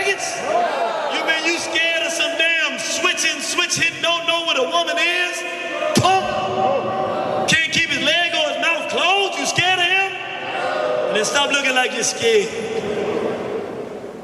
You might want to get a little scared though, because we're coming down the stretch. Want to mention that this is a worldwide assault. Who is this? A European that's of no value or interest to us except his name is Peter Tatchell. And it's important to our discussion because Africa, the continent, is under homosexual assault now. Robert Mugabe in Zimbabwe, most of us think that the reason he's having issues is because he killed some white farmers and ain't got nothing to do with that. He said no to a homosexual lesbian book fair in the late 90s. Ever since, they said we're going to kill Robert Mugabe and take him because they have made the decision Africa will be a continent of homosexuals. And so this is a homo here now doing the same thing that Styron is doing, attacking Malcolm X. He's over in England writing a book saying that Malcolm X is a homosexual. We know it's not true. And our people are discounting this stuff, but you can't do that. Because if we don't start dealing with these faggots today, 30 years down the line, they got all this literature out there. When people come back to find the greats, they'll all be faggots if we don't do something about this. And 40 years, 50 years down the line, when our people are looking for a hero, all they're gonna run into is a bunch of faggots who was made faggots by some monsters who are creating literature for the idea of taking the entire race away from us. He's relevant not only because he's attacking Malcolm X, but like I said, this one little faggot, I mean one measly little three little pig, little white faggot, just one nobody faggot, has galvanized the European forces to the point where you see Zimbabwe having the highest spiraling inflation in the world today, all because he said no to some damn faggots. And we confused about what's going on because we're not monitoring what's happening. They have lined up and decided they're gonna fight against our people. I put Shaka Zulu up in here because if you're talking about black manhood in Africa, ain't no name like Shaka Zulu. A strong black man today want his name to be Shaka. But let me show you what has happened to the Zulus under white supremacy with these faggots like Desmond Tutu and all these other faggots in South Africa. South Africa has become worse than Atlanta. It is the black faggot capital, pedophile capital of the world. And this transvestite, who was good friends with Nelson Mandela, who said that he was a role model for all of our people to follow. This is Peter Ouz, known as Evita. Let's see the kind of open freedom they have to train our children in South Africa.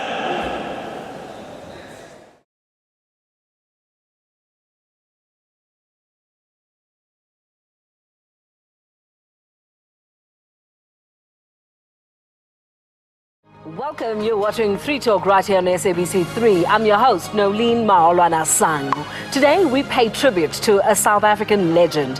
His characters have created many laughs and are even considered instrumental in the transformation of our political system. Born in 1945 in Cape Town, Peter Dick Ace has been in the theatre for almost 40 years. That's a lifetime. It is. It's all I can do. Scotty, that is God Save the Queen. We are a republic. There are no queens in South Africa. Beginning as a character in a newspaper column in the late 70s, Evita finally first appeared on stage in 1982 in a production called Adapt or Die.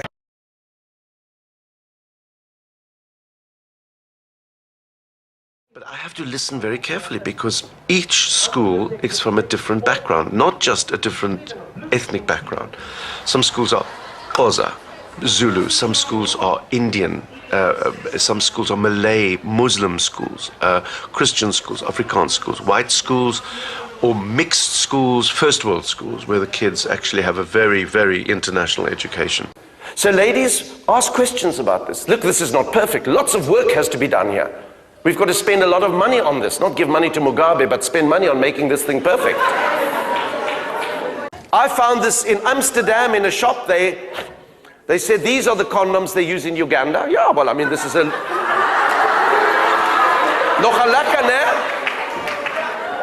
I showed this to a school in Kailicha last week, and one of the chaps said, yeah, bra Peter, wear that outside my trousers!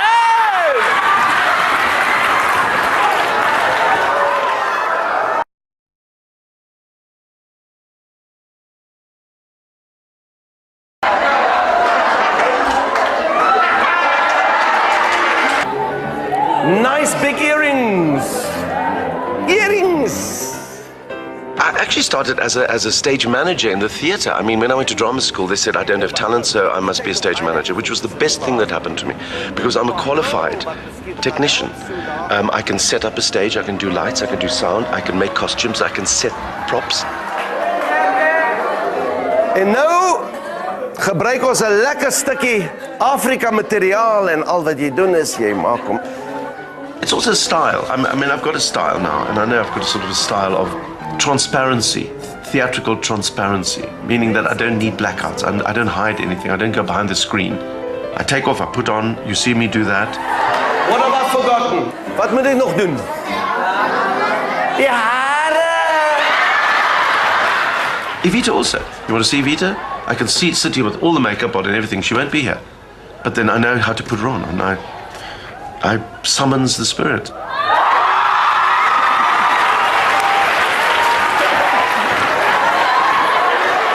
It's magic. It's black magic.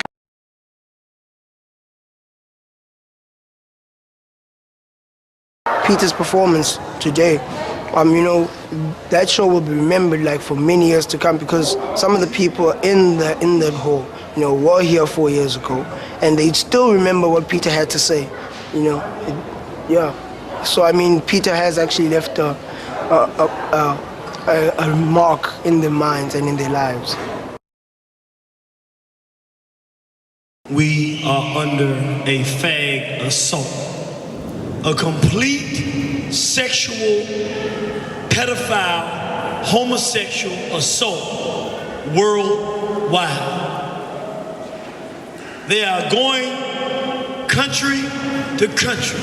Ghana, Senegal, Gorée Island is now the pedophiles' playground. Go to War on the Horizon website and go to the April War Room. You'll see it for yourself. Few young boys on the island of Gorée get away without being sexually abused. They are turning Africa, our continent, our homeland, from top to bottom into a place where males who like to play with children's souls can go and have a good time.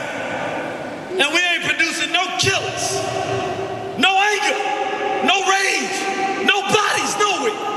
God damn it, are you telling me black children are getting raped? There should be bodies everywhere. There should be so much damn blood, we should have to get boats just to float over the damn blood. God damn, how you gonna rape a black child and live through that? What the hell is wrong with you, black man? Where are you? I know you dead. Because if you weren't dead, somebody would have to die. They would have to die yesterday. They would have to die today and tomorrow just for the stuff that they did to us yesterday. They would have to die. These are our children. Some of us, because we never experienced, I ain't never experienced this, but every time I read about a black child, every time one of my brothers comes to me and tells me he's been through it, every time I look a sister in her face and she don't even have to say nothing to me, I can see the pain in her soul. That's me going through it right there, because as a man, it's my responsibility to protect my people. Black man, wake your black ass up. You a punk, you a chump. You ain't even a man if our children can't at least grow up without nobody putting their hands on them. You're dead, come on. Wherever you are. And I want to look in the camera and say this. In Africa, you have more power than we do here. We got white folks in police cars. They can rape a child and do 2 months or get probation, but if you kill a pedophile, you might do a lot of time. But if you living in Africa, I'm telling you today, before they forge this faggot army like they got over here, kill every goddamn faggot and pedophile on that continent today, every country. And don't let nobody tell you not to. Kill them dead. Hang them from the highest tree. Cut their throats. Body their ass tonight. Because the irritated Jenny told you so. And I'm coming with that spirit of Nat Turner. We gotta have a future. So we gonna do this fag trail because we gotta get out of here, but can I drop the bomb? Y'all thought that the Gap man dropped the bomb. Then y'all thought that George Clinton came in with the atomic dog and dropped the bomb. Then you thought that shock and awe, you thought that, what was that over there in Iraq, that they dropped the bomb? No. The bomb about to be dropped. What's today's date? Is it August 22nd, the same day that in 1791 Bookman Duddy said, leave or die? Is it August 22nd, Black August, when black people start rebelling? That's right. Well, we might not do a whole lot of physical rebelling, but you'll get the intellectual bomb today. Am I scared? Do I look like I'm scared to you? Do I look like I'm gonna bite my tongue? I might bite a cracker's head off, but I ain't gonna bite my tongue. We wanna just take a look at this because these fags are organized where we are not. This, A. Philip Randolph passed the fag torch to who? Bed Rustin, burned us all up with it. Turning out this man, who was not committed to no nonviolent struggle, who just wanted to help black people, but got taken off course by who? Him. What many of us don't know, and I got an article, Washington Post, Al Sharpton says that my mentor was who? Bed Rustin. I didn't even know. Now you understand why Al Sharpton, Fryhead Al Sharpton, was going around in 2004 when he was running for president promoting gay rights. Because he don't know that gay is wrong because he's gay himself. But that ain't the bomb. That ain't the bomb. That's like them little mini ones, you know, the why they drop the little ones just to test it out and move the trees away so he can drop the big one. Now, if you turn on Al Sharpton's show, he always had this guy here, keep working. If you listen to Al Sharpton's show, you know what I'm talking about. His main agenda now is a syndicated show all around the country. All he talks about is trying to get black people to accept homosexuality. Turn it on any day of the week. I guarantee you some point in that show, if it's not the whole show, that's what he's talking about. Because he, like the rest, traded us the idea that he was helping us fight police brutality in order for what's the exchange? The sodomizing of the sons of Africa. I don't believe Willie Wilson is a homosexual, I ain't sure. But I do know this, he was bought and paid for. And so he began to have meetings trying to organize and open up the nationalist community to accepting homosexuality in the late 1990s.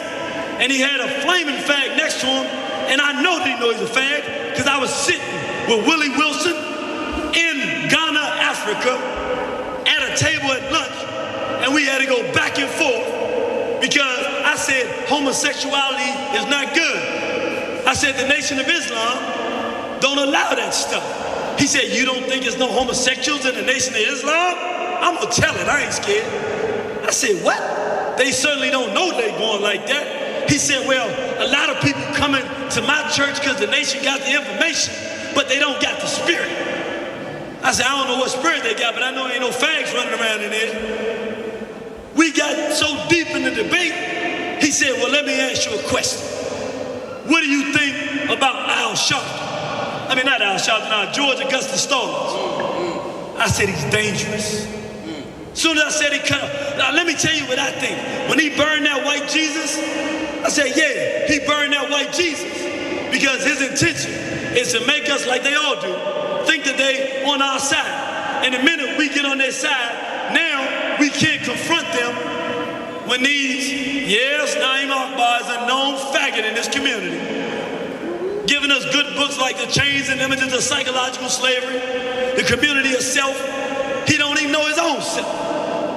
Got a good mind, but not enough discipline in the mind of an African to know that a man supposed to be with a woman. Left his damn wife for a damn dude. This goddamn freak. And nobody I know but me. Yeah, I'm gonna say it like that so I can put some pressure on you Negroes out there that know this stuff and won't tell our people. I ain't talking about people's personal lives. Man, an alcoholic, I ain't talking about that. That ain't important. But if you got a damn fag that bends over at night, coming before our people have right to know that. Because we know where they leading our sons and daughters.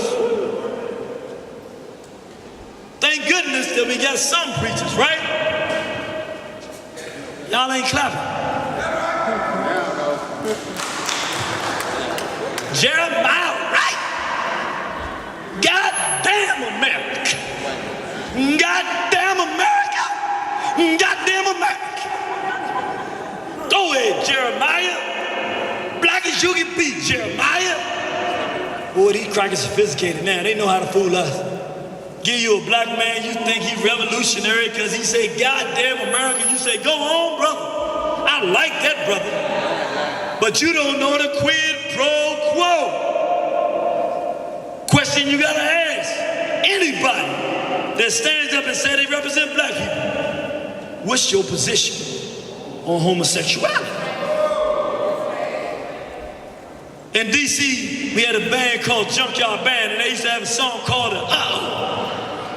They said, uh-oh, uh-oh. This is where the uh-oh goes. They said, uh-oh, you said, see, some of them cats back there from Southside, they rock like that, you know. What's going on with this dude? Jeremiah Wright. This is from the Washington Blade, gay paper. Gay Chicago resident Ronald Wadley, a member of Trinity Unity Church of Christ, said Wright enthusiastically backed suggestions by gay church members to create a gay and lesbian singles ministry as part of the church's existing ministry to heterosexual singles. We call it the Same Gender Loving Family Ministry. It's a ministry that was formed to allow people to have an outlet to reconcile their sexuality with their spirituality. So now we know that Jeremiah Wright is really Jeremiah wrong, because he don't know that the only suitable partner for a black man is a black woman. And if you don't clap on that, I think you gay too. You better clap. Hey brother, you not clapping, I'm gonna start pointing them out. Sister, you not clapping, I'm gonna grab you. And the only suitable partner for a black woman, and I mean, we in a bad shape, sister, I know. But I'd rather you be by yourself than walking down the street with some goddamn devil. You don't want to clap for that one. Some of these sisters want to go to the devil. But if I see you with the devil, I'm going to cuss both of y'all out. I'm going to cuss you out with love, and I ain't going to cuss him out with love. And I'm going to tell you, brothers, we got to stop. I just got to say this, and we're going to move it on. Next brother I see with one of these fat, nasty crackers. I mean, what is it with these bitches that you like walking around with? I mean, oh, I did it again. I had promised my you know, the stuff that you do when people ain't around, the stuff that slips out when you just, I didn't mean to call these white hoes bitches this time. I really had made a promise. I said I could do a lecture where I don't call these hoes bitches, and I can still be a good lecture, because my brother told me he liked that in the lecture, and I got a little offended. I was like, well, just because I call these dogs what they are, you should be able to hear the information, but I just can't help it. So listen, I want y'all to apologize on behalf of the irritated Gina. I didn't mean to call some of these white bitches hoes. These bitches is some hoes, but I didn't mean to say it in the Nat Turner Day weekend celebration lecture. My apologies, bitches.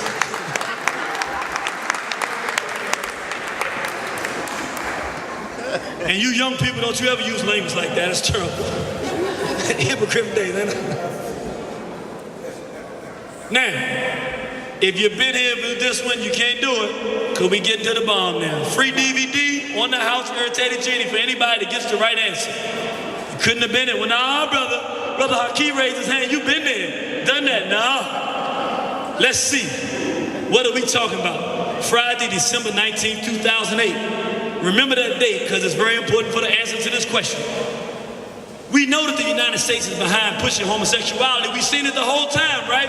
You can't answer either, Brothers Keeper. Y'all brought the irritated Jenny down to Memphis. We turned it out. You know the answer too, brother. Yeah, they stop that, man. Can't take the Memphis boys nowhere. Always turn it out. Y'all gonna come back tomorrow and see the Memphis boys, Brother Keeper? Oh yeah, let's give them some love. They're here from Memphis, baby. They do's what they do's. Now we know that the United States government and the U.S. in general is behind promoting homosexuality around the world. Well, let's answer this question. It says the U.S. refuses to sign measure on decriminalization of gays. Remember the date, December 19, 2008. Alone among major Western nations, the United States has refused to sign a declaration presented Thursday at the United Nations calling for worldwide decriminalization of homosexuality. In all, 66 of the UN's 192 members countries signed a non-binding declaration, which backers called a historic step to push the General Assembly to deal more forthrightly with anti-gay discrimination. More than 70 UN members outlaw homosexuality, and in several of those nations, homosexual acts can be punished by execution. Co-sponsored by France and the Netherlands, the declaration was signed by all 27 European Union members, as well as Japan, Australia, Mexico, and 3 dozen other countries. There was broad opposition from Muslim nations, and the United States refused to sign, indicating that some parts of the declaration raised legal questions that needed further review. In other words, any African country or Arab country that says it is illegal to participate in homosexuality, they're putting legislation in place now that they can put together a NATO force, start off with sanctions and starve them to death, then send in those troops to try to kill, to try to murder whoever those leaders are. And as a last resort, when that don't work, put in a NATO force to come in and bomb them to death. Meaning you don't have an option to establish your own culture. You will be a fag or you will be dead. Now, we know that the U.S. is behind it, but out of all of the white nations, the United States is the only one that didn't sign to say that they want to do it. Why didn't they sign it on December 19, 2008? Even though we know the U.S. wants the whole Africa to be gay, why didn't they sign this bill December 19, 2008? Anybody? Were you at any of the election discussions? Have you talked to anybody? Do you know anything that you ain't supposed to know? You gonna take an educated guess. I wish you had stand on up. Say, let's get a sister a round of applause. Go on, jump on out there, sister. Talk to us. Because Barack Obama was about to be inaugurated next month in January. And because it's a black man, and all the then they'll go ahead and sign for it and make it seem as though the black man is promoting homosexuality. Give her a round of applause. Whatever DVD you want, book, whatever it is, go in the house. Let's make it real simple. Oh, Brother's Keeper got one for you. You got a Brother's Keeper and irritated to you. It's a good day for you, sister. In other words, the strongest community around the world against homosexuality and child sexual abuse, even though it's happening in our community, is the black community around the world. It's not the Muslim community, it's the black Muslim community. It's not the Christian community, it's the black Christian community. It's not European countries, it's Africans in Europe. It's not Americans, it's black people in America. We're the strongest community around the world against this. In order to try to force us to accept it, they said we put this thing on the table too early. Barack Obama's about to be in office. Let's just wait till he gets in office. And let's see what he'll do, so that now the African countries who would have otherwise said no to it, see this black male saying, you should accept it, and they go, all right, well, if this brother came out of filthy white womb, somebody told you a long time ago about that. But you don't listen, you don't read, and you don't learn no lessons from history. So these crackers do the same damn games over and over and over. Wake up! It ain't even that hard. June 1st, 2009, lesbian, gay, bisexual, transgender month. WW White House that good. Official White House site. My administration has partnered with the LGBT, lesbian, gay, bisexual, transgender community to advance a wide range of initiatives. At the international level, I have joined efforts at the United Nations to decriminalize homosexuality around the world. Quid pro quo. Here at home, I continue to support measures to bring the full spectrum of equal rights to LGBT Americans. Now, therefore, I, Barack Obama, miserable, low-lighted, scum-dwelling, filthy product of a European womb that somebody already told you about. I, Barack Obama, President of the United States, by virtue of the authority vested in me by the Constitution and laws of the United States, do hereby proclaim June 2009 as Lesbian, Gay, Bisexual, and Transgender Pride Month. Y'all better learn. 25, 30 years ago, the barometer of human rights in the United States were black people. That is no longer true. The barometer for judging the character of people in regard to human rights is now those who consider themselves gay, homosexual, lesbian.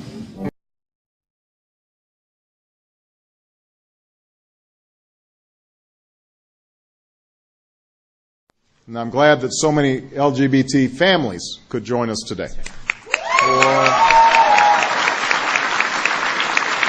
You have my thanks for the work you do every day in pursuit of equality on behalf of the millions of people in this country who are gay, lesbian, bisexual, or transgender. There are unjust laws to overturn and unfair practices to stop. I've signed a memorandum requiring all agencies to extend as many federal benefits as possible to LGBT families as current law allows. I'm also urging Congress to pass the Domestic Partners Benefits and Obligations Act, which will guarantee the full range of benefits, including health care, to LGBT couples and their children.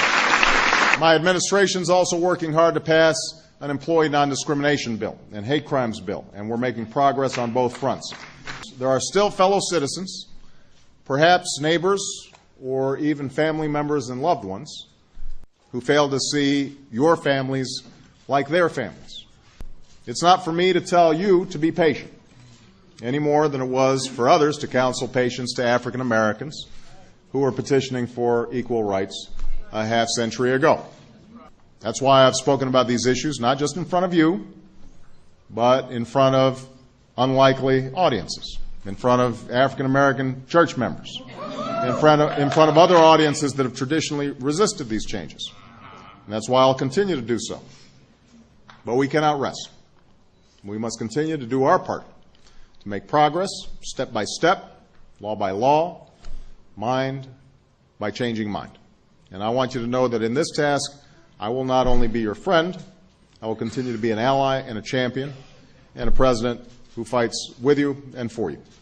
We've been in office 6 months now. I suspect that by the time this administration is over, I think you guys will have pretty good feelings about the Obama administration. I have some confidence about that. Another faggot they made you fall in love with. He ain't nothing but a mulatto faggot. He is a faggot. Let me say it again. He is a faggot. You might not have heard it here. He's a faggot. You want to know why these crackers put him in office? My brother, he's a faggot. For anybody who's blind and can't see what you're looking at, excuse me, sister in the back, he's a faggot. Thank you. I just want to make sure anybody didn't hear what I just said about this goddamn faggot that you fell in love with, and I ain't mad at you. I'm going to yell and cuss at you because I need you to get it out your system now before he bring us more to hell. This the same goddamn faggot mulatto that blamed colonialism on the Africans. Blame colonialism, where crackers raped and murdered and tortured African people. Talking about, I can detail colonialism better than anybody, but Africans need to stop talking about it. Colonial, goddamn faggot, shut up. Hell, you mean we need to stop talking about it? How we gonna do something about it? We don't even talk about it to start with to see how we got in the condition. You too busy bending over, taking different kind of approaches to different type of things. Got children in here, y'all know what I'm saying. That's a metaphor. Don't try to visualize it, it's kind of nasty. I don't trust no dude anyway, can't make his own goddamn woman put no clothes on. I don't understand that one. If I got a woman, she walking with me, I can make her put some clothes on. Now, you say you can't make a woman do nothing. I can leave her home. But I tell you what, ain't nowhere in the world a man gonna rise to the top office in the country and ain't got enough class and dignity to know that his wife, who'll be there for the first time to see a beautiful black woman in that position, should be the most elegant, well-spoken black woman that we can think of so that it can uplift our whole race. And that sister has the potential to do that. But this punk is so weak, because he a punk. You should know a punk. You should smell a faggot coming around the corner. Y'all listen to what I'm saying. How you gonna have a woman at that level, and you a real man, and she can't find a way to put no damn clothes on? Come on, man. Sisters don't get that. I'm talking to you. Thank you, black man. Some of y'all brothers know what I'm talking about. When you're a man, you just don't tolerate it. I don't care how they feel about it. The bottom line is that I gotta protect you. You need to look protectable. I can't do.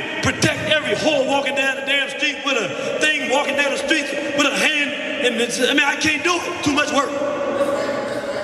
You take the first step, show yourself some dignity. Then I crack the bastard's head as soon as he come up and say he's gonna say something negative to you. We got the woman in the White House. Did y'all see the cover of People magazine? She had on lingerie. It was so bad, I was like, and I saw this whole thing coming from the beginning. The one thing I thought might be good, I said, we got a decent sister though. She's well-spoken, but then I just started watching, arms all out and cleavage. I said, damn, don't do it, sister. We got enough of this filth and decadence in the videos. Come on, sister. And I held out, and I was talking all positive. I don't like this mulatto, but his wife, I like it. Then I watched the way the children act around and how she let them all out of control. I said, damn, these crackers got us. They got a faggot and a sister who's out of control, and they're embarrassing us around the world. And this fag is opening up the door for the complete destruction of the continent of Africa. And that's why this new dog, who ain't nothing but a modern, updated version of Barry Rustin, them crackers saw how well a black faggot being controlled by a white system works. And they said, hell, we gonna put one in power, they gonna love it. Give them a pretty black wife, they gonna all fall sucker to it. And then we can do whatever. We can bend them over all around the planet. And that's exactly what it was all about. But if you don't know for sure, you say, well, brother, how do you know for sure he ain't on our side? Hell, this one is easy. They had the conference on racism. Watch the post. The president said because the conference on racism says that black people should get reparations, which means crackers around the world, Arabs around the world, these dogs and Africans have all said black people in America deserve reparations. Even the crackers have said it. And now this scum-dwelling mulatto who crawled out the chilly wound of Europe, put in our face to act like he loves us, he say, no, we're not gonna go to the racism conference, and all of us fall for a hook, line, and sinker, and don't put no pressure on them. Why? Because we want hope. We got hope. Didn't I tell y'all a long time ago, it's an easy way to know who your friend is. If the cracker loves him, goddamn it, he ain't your friend. Y'all ain't listening to me. I tell you these things. You shake your head, yes, then they come out, you act like you ain't in. I told you that a long time ago. Why? Because somebody told me. And I'm telling you again, for us to look at what's happening with this mulatto thing, Washington, D.C., Adrian 50, mulatto, what are they doing? What are they doing? This happened thousands of years ago. Chancellor Winston, they're creating a mulatto regime so that when we get Nat Turner-fied, between us and the cracker, there's a middle class who can bounce back and forth and be a buffer between us and the damn cracker. And they're doing it all around the damn world, and like fools who don't know history, even when we got history books in front of our face, some of us done read the goddamn books and still don't get it. Well, you're gonna get it today because I ain't gonna let you walk out of here without it, because I'm like iron. I'm gonna make you get it. Because if you don't get it, we gonna die. And I'm not willing to die for no goddamn cracker. Sister, I love you, I'll die for you. Brothers, I love y'all. Y'all make me mad sometimes, but I'll die for you. Children, black children, I love you, I'll die for you. I'll kill somebody for y'all, I love y'all. But I'm not willing to die for no cracker. He gonna have to come get that one for himself. So please, hear me on this. It ain't hard. Go with the record and not your opinion. The record is clear. Who is Barack Obama? What is he doing? And he can also pacify the most downtrodden minority groups in the United States. And he's saying, hey, get ready for sacrifice. Get ready to lose your standard of living. They're like, yay, I love Obama. They could never get away with this with a John McCain. Obama basically does a couple of things. One is, again, this idea, kick the Chinese out of Africa. Kick them out of Sudan where they get oil. Kick them out of Zimbabwe where they get raw materials. Start a civil war in Congo, another big source of raw materials. Al-Qaeda, an arm of the U.S. intelligence community, is now active in Algeria, Tunisia, Morocco. You've got a destabilization going on in Kenya around Odinga. That's Obama's cousin.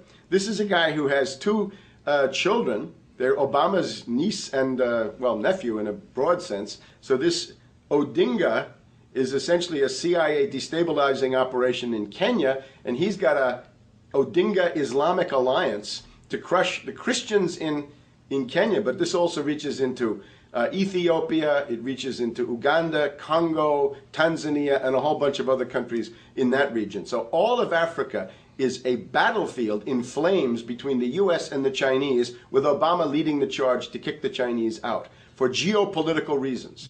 In other words, Barack Obama, is not your friend. That's what he just said to you. The wars that we're about to see in Africa are going to make the wars that we have faced in the past look like comedy, because the whites have decided they're going to go into Africa and colonize it like they did America, which means countless millions of our children and women and fathers and mothers are going to have to be slaughtered to do that. And if they're going to do that, they don't want us to fight back. They want it to be easy. And the only way they can make it easy is to get somebody to sell it to us. And so now you have something called AFRICOM, with a U.S. base in every country in Africa but Egypt, ready to start the full-scale annihilation of Africans in Africa and put this scum-dwelling mulatto in front of your face to tell you it's okay. And you just sit back frozen because you don't want to hurt the black president. If he was really a black man that loved black people, I wouldn't be up here calling names. But you better see this thing on the wall. Do you want to be 30 years from now saying, yeah, we was confused or something, when Africa is distraught, when Africa is 50% populated by crackers, and you got to go to damn cracker countries in Africa? If that ain't what you want, it starts today with your mind. I ain't asking you to lift a finger physically. Start thinking like an African who wants a future and is at war with your mortal, bitter enemy, the white race. And stop getting confused. The lessons of history teach you what you need to know. This man didn't write this book for no reason, and it's not called the Black Bible for no reason.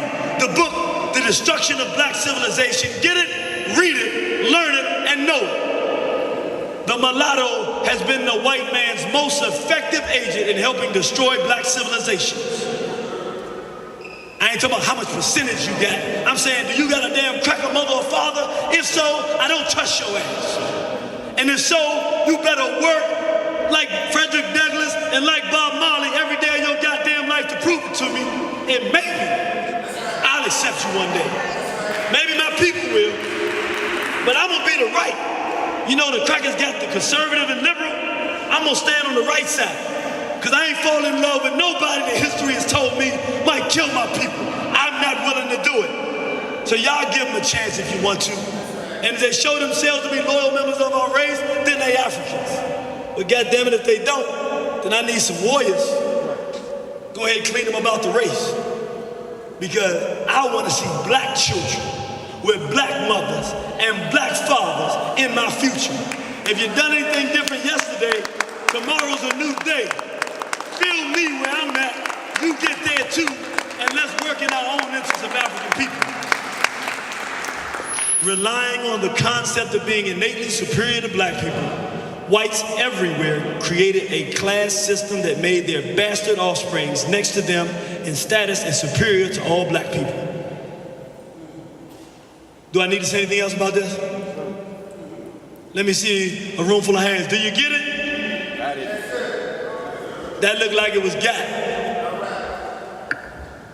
And I'm gonna say it one more time. And y'all say the word our when I say yo. If you believe it, I don't want you to say it if you don't believe it. I'm gonna say it once and then I wanna hear what you say to see if I done my job. The ancestors said, make them love Nat Turner today. Make them love the fighters. Make them love the people that have proven themselves worthy of love, and take these minion heroes that they've been given and destroy them in earth. And I gotta find out if I did it. So I'm gonna say he ain't your friend. I want you to hear you say he not your friend. I'm gonna see if I did my job. Barack Obama is not your friend. Barack Obama is not your friend. That was the most clumsiest. We gonna do it again, and we gonna do it in rhythm like Africans. Barack Obama is not your friend. Right, thank you. I think I done my job. And so we usually end with some suggestions of what we can do to begin changing our condition and our course, but I ain't gonna do that today. We're gonna do it different today. Why? Because I got a feminization in the part 4 in the back. You can get all the solutions you want.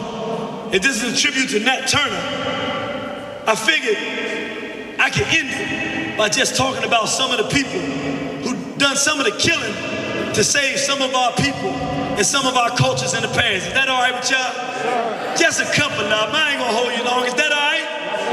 But in order to do it, I said we got to go back to our ancestral story. Y'all heard the beautiful story of Asar, Set, and Haru, right? And Asar was killed by his evil brother Set, right? And he came back to life through his son Haru, defeated Set in battle.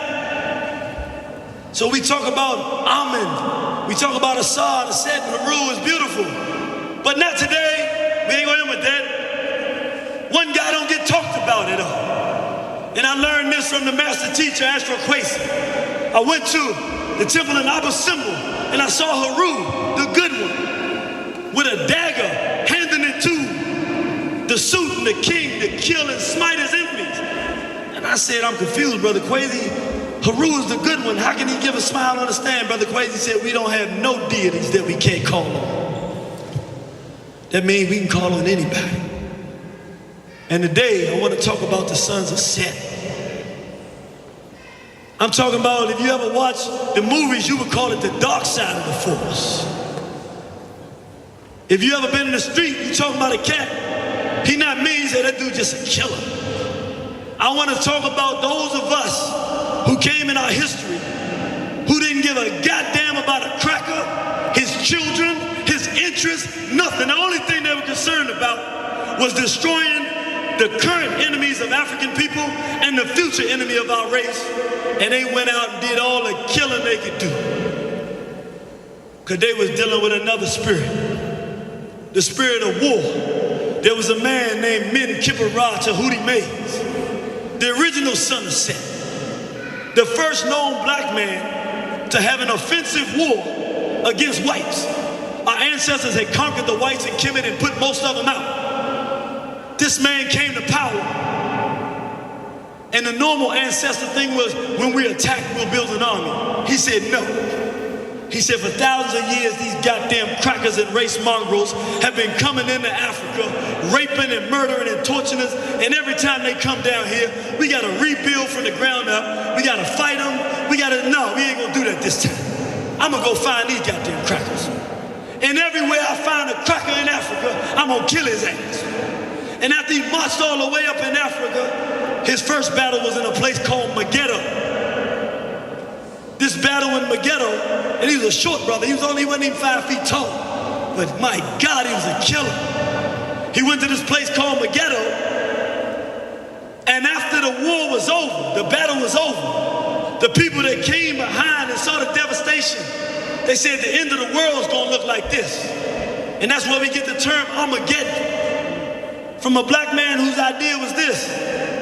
These right here, what we call these crackerhead rims, where he was riding on his chariot. These pictures are on the wall in Kemet now. I call them crackerhead rims because see the little cracker right there? He got the wheels and they rolling over the cracker. I said, man, brothers be nice today. Have some spinners, some 22s and stuff. Have you some crackerhead rims on them? He had ancient cracker rims. They still spinning, man. Go to Kemet right there. You can see it. Well, he was showing us, look, why we gonna wait for them to come into Africa and kill our people? He marched all the way up to what is known today as Palestine. And then he talked to his men. He said, I want to go all the way into Europe and get rid of all of them. And they said, we don't have the forces to do that. He said, what do we do? He said, these folks don't have a sense of decency. And if they ever come to power, they ever come to power with our people, what they would do to us would be devastating. He said, well, it's not in their soul and in their spirit to know right from wrong. But we're going to indoctrinate them with the worship of Amen and make them learn right and wrong. And any one of them that won't say Amen and won't learn the lessons of goodness and decency, we just kill them right there. And literally, he took the leaders from all of these white and mongrel Arab nations down into Africa and Kemet. And he'd get them on their knees. You know how the Arabs do their little salat and stuff? He'd get them on their knees. And he'd walk around, he had a hatchet. And he said, who do you love? And they say, Amen. They say when things you're about to do something wrong and evil and wicked, who tells you that that's the wrong thing to do? Amen. the black God of our ancestors. Let one of them crackers slip up and not say amen. Let me show you when you go to his tomb. Most places you go to the tombs in Kemet, they get all this beautiful hieroglyphics. Not in this one. This man won't nothing but a killer. Walking the tombs. This is the king, just heads of crackers just diving and falling all over the damn ground. Just crackers here with whips getting beat and strung. What was his idea? That's right. I know you're scared, but you gotta love it. Ain't have nothing nice to remember him about, but if you can love a race avenger, you can love him. And today, the reason at the end of the Christian prayer, our Father who art in heaven, thy kingdom come, thy will be done on earth as it is in heaven. Amen. You know, when you was little, thank you, Lord, for the food we about to receive, for the nourishment of our body. In Christ's name, amen. Or the Arabs, they got that long, they do the Arabic, Halila, Dila. I can't speak that stuff. But when they finish, I know what they say at the end. Amen. The Jew, the hook-nosed kite, when he finishes his prayer, he said, amen. Because he put such terror in the minds of everybody in the world of worshiping a black God 4,000 years ago to this very day. The name Amen, and they couldn't tell you why. It's stuck in their head when they think of the spiritual realm. Give that brother some love, man. Gotta love those that fight for you. We getting out of here, but we can't get out of here. We're talking about another son of Africa. That beautiful general of Carthage, son of Amilcar Barca, his name, Hannibal Barca. His father told him there's some evil crackers up there in a place called Tunisia today. He said there's some evil crackers up there called Romans. And if you don't do nothing about them now, they're going to come and destroy your entire civilization. He said, Father, if you let me go out on this battlefield, he was 13 years old. I want to see you fight, Father. He said, you're too young. He said, I'll let you come on one condition. You promise me that for the rest of your life, you won't do nothing but kill Romans. He said, Father, if you let me come out today, until the very day that I stop breathing, my life will be dedicated to destroying the enemies of Africa. I'll kill every Roman in my path. Father, I promise you. So he let him out on the battlefield, and he watched his father fight like a man. And when he got old enough to lead the forces, he took elephants, those were the battle tanks of that day, crossed the French Alps in the cold and dead of winter, came swarming down on Rome from the other side and killed every damn cracker he came across. And then, to talk about sophistication, because some of y'all Negroes tend to think your way out of a damn good fight. Well, you know, you got to understand war is more about time. Yeah. Well, he was complicated too. Because there were Europeans that hated the Romans too. Guess what he did? He enlisted them in the war, and they fought on the front lines, killing Roman crackers too. So he got crackers to kill crackers. Give my round of applause for that. We seen how much of our people they got us killing each other. So I think the message in that is that it's good to kill crackers no matter what race you are. We all humans, right? Let's bring it down. We talking about the islands. Under slavery, we talking about Nanny of Jamaica. Said she used to kill crackers and have all the sisters, they would take the teeth of these crackers after the battle and make jewelry and bracelets and walk flossing. These sisters were flossing, man. You know sisters like to floss, right? Had their little cracker tooth earrings and everything. You had John Jacques Dessalines, liberator of Haiti. They started off the war talking about liberty or death. By the time he took over, there wasn't no liberty or death. Forget all that death stuff. He said atrocity for atrocity. Every time you come, they took one battle. And they took brothers and sisters, and the whites were so mad that they lost the battle. A cracker named Rochambeau, one of the most violent crackers in the history of the world, took 500 black people prisoners of war because they lost the battle and systematically butchered them in front of everybody. I mean, chopping legs and limbs and feet and everything. And so the Haitians started getting nervous. They said, this man is, can we defeat him? And so Dessalines understood what kind of situation he was dealing with. He said, I better do something to make them believe in me. So they had a French camp at the bottom of the hills, and the Haitians would stay in the hills. And so he took his men, they all came out from the hills without any expectation. And they put up these things called gibbets, big wooden staves. And he took 500 white prisoners of war, and one by one hung them all over the countryside of Haiti, and began to put signs across the whole island of Haiti. Every white dog must die. And that man is the man that led the Haitians to independence. And the man he took after was a man who died early in the revolution, but started it, a man named Boukman Dutty. Oh, he was a killer. He ain't have nothing for these crackers. And he didn't pray to Jesus. He didn't pray to Allah. He didn't pray to Jehovah. He said, good God who created the sun which shines on us from above. That might be Ra, if you know anything about your history.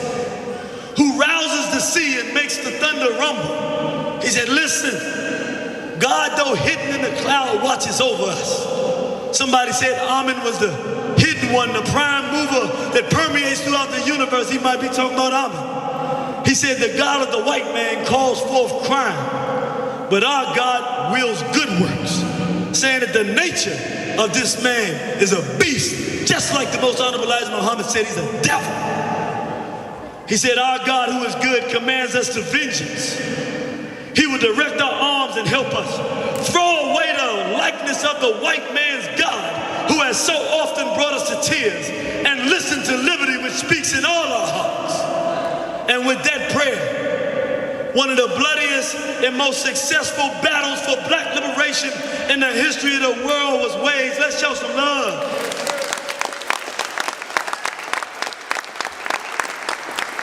Bleeding into the man with the plan. We ending it up here, y'all all right?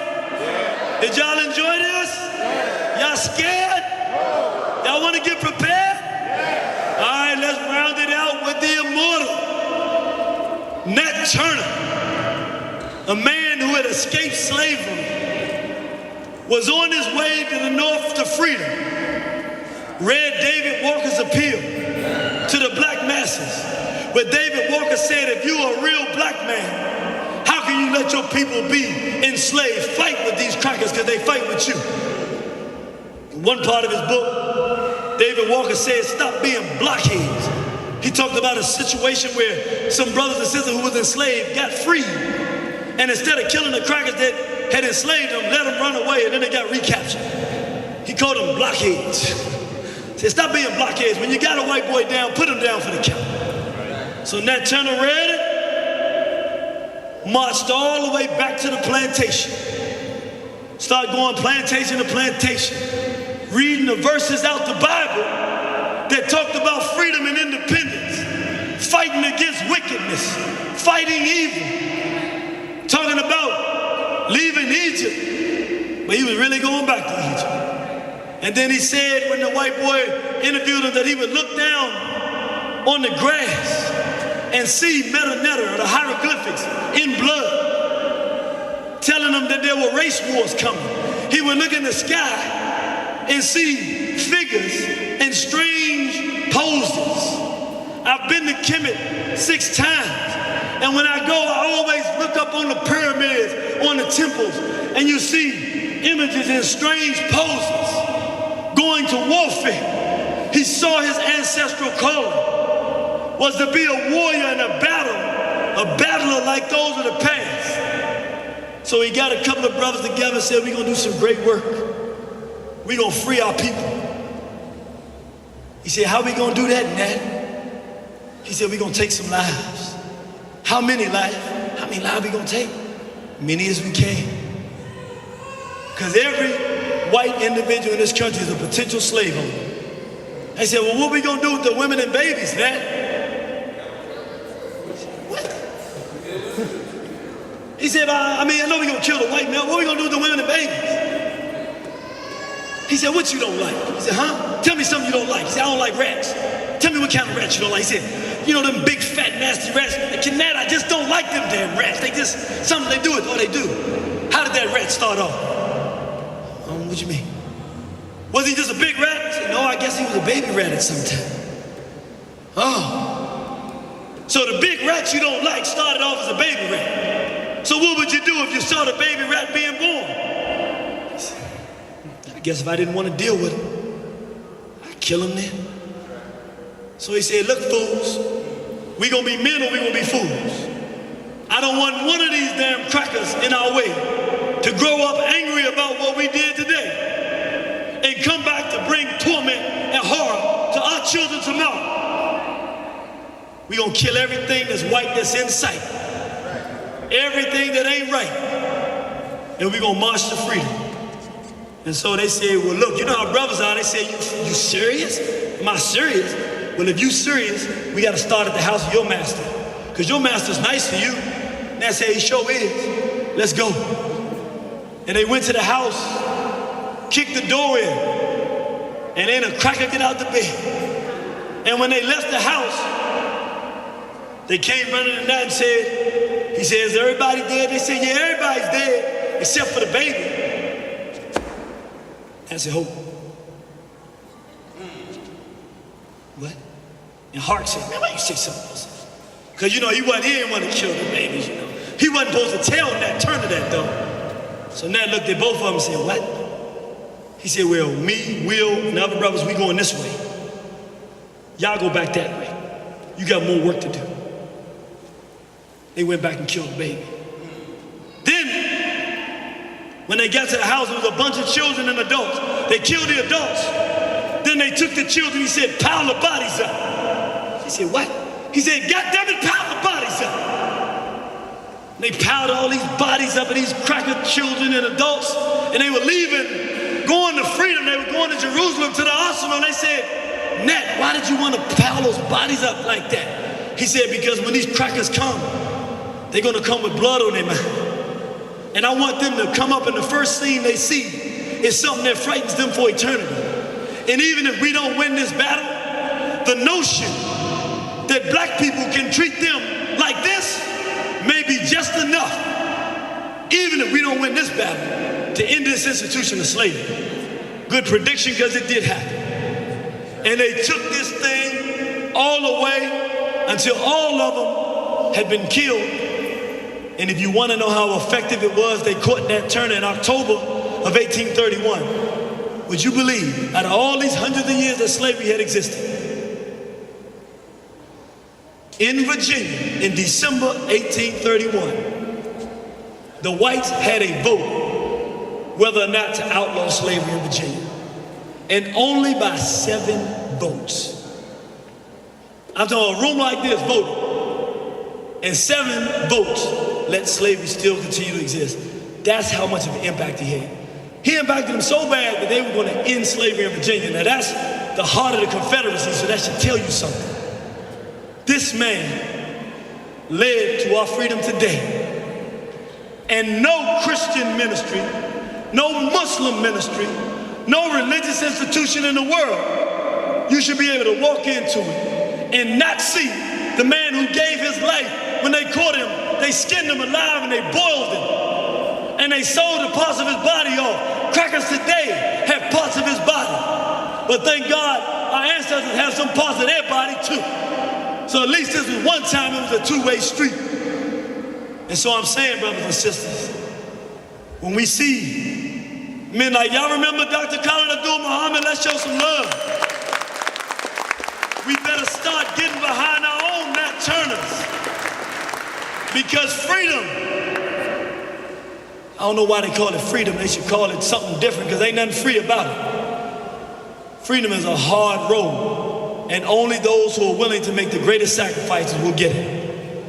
I want to thank you, brothers and sisters, for coming out. I want to remind you, in the back, we have some DVDs and books that you can purchase here at Warren Horizon. I want to give a special thanks. Where's the sister? Sister Nefertari, could she stand up so we can give her a special round of applause? Did y'all feel that you learned something today? You motivated? You coming back tomorrow to see them Memphis boys tear it down? But I want to end with something powerful, something strong for my United Front brothers. Can y'all stay? We gonna watch one video, and then we gonna adjourn. Is that all right? Let's watch it. This is from the United Front General, Garvey the Black Mineral.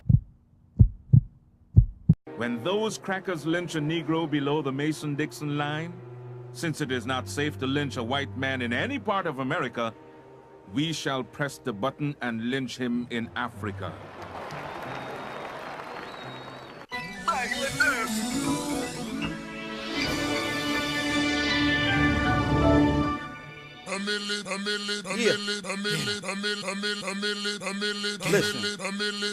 I'm United Front General, Garley the Black Mineral. Speaking straightforward, never dropping subliminal. African freedom fighter, white supremacy's criminal. Riddle you with lyrics, but physically I'll get rid of you. The pain and oppression, black masses they feel it too. They all can express it. I'm the vessel to spit it through. You claim that you spitting? Listen, homie, I spit a pool of blood for my ancestors. This message they send to you, the power of the pharaoh. Tell them one verse can kill a crew of Uncle Tom rappers. All sellouts is getting chewed. They hijack the culture, the attack of the killer Jews. I call it how I see it. Y'all ain't worried about getting sued, cause I ain't got nothing. All I could do is drop a jewel. I'm always spitting heat. Sonic version of summer school. I stay with some bread, tell them. Stack of books, but tuck the tool in case I gotta feed them. Book a fool or buck a fool, I really rather teach him. Last resort is to cut a fool, but whether if I piece him or two-piece him, I still love the fool. Living amongst creatures, drop a bomb on the hospital, we want reparations. What will Mr. Obama do? Don't forget about Louima, ripped apart his abdominal, November 25th. 50 shots, took out the groom, they killed him for his wallet. 41 for Amadou, for every shot fired. We gotta kill a whole lot of you, I'm giving you the truth. Got no reason to lie to you, I'm trying to see us free. This man is willing to die for you. The red, black, and green, see it? Put the flag in the sky for you. We trying to build a nation, don't think it's impossible. Let's rearrange faces, right hook can stop a bull. We all get together, black power's unstoppable. They poisoning the people, take a moment to smell a fume. New York City's burning the people, we'll kill a copper too. Let's burn the city down, black people, we gotta move. Destroy City Hall, shooting the helicopters to the AK-47. Yeah, we call it the chopper. 230 inside the clip. I ain't ready to chop it in. Listen to your conscience. Ain't no way you can stop the dude. The flow I got is bonkers. Always dropping colossal tunes. Yeah, and I'm in. Black power so real. Yeah.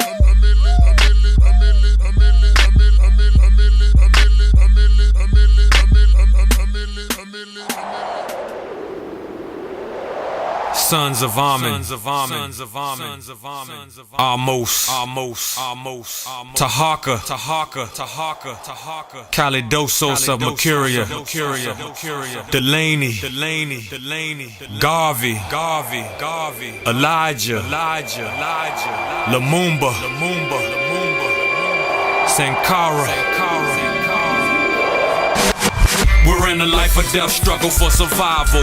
After all rivals, there'll be no reprisals. Up and down the Nile Valley, they don't understand how we built the pyramids with superior arithmetic.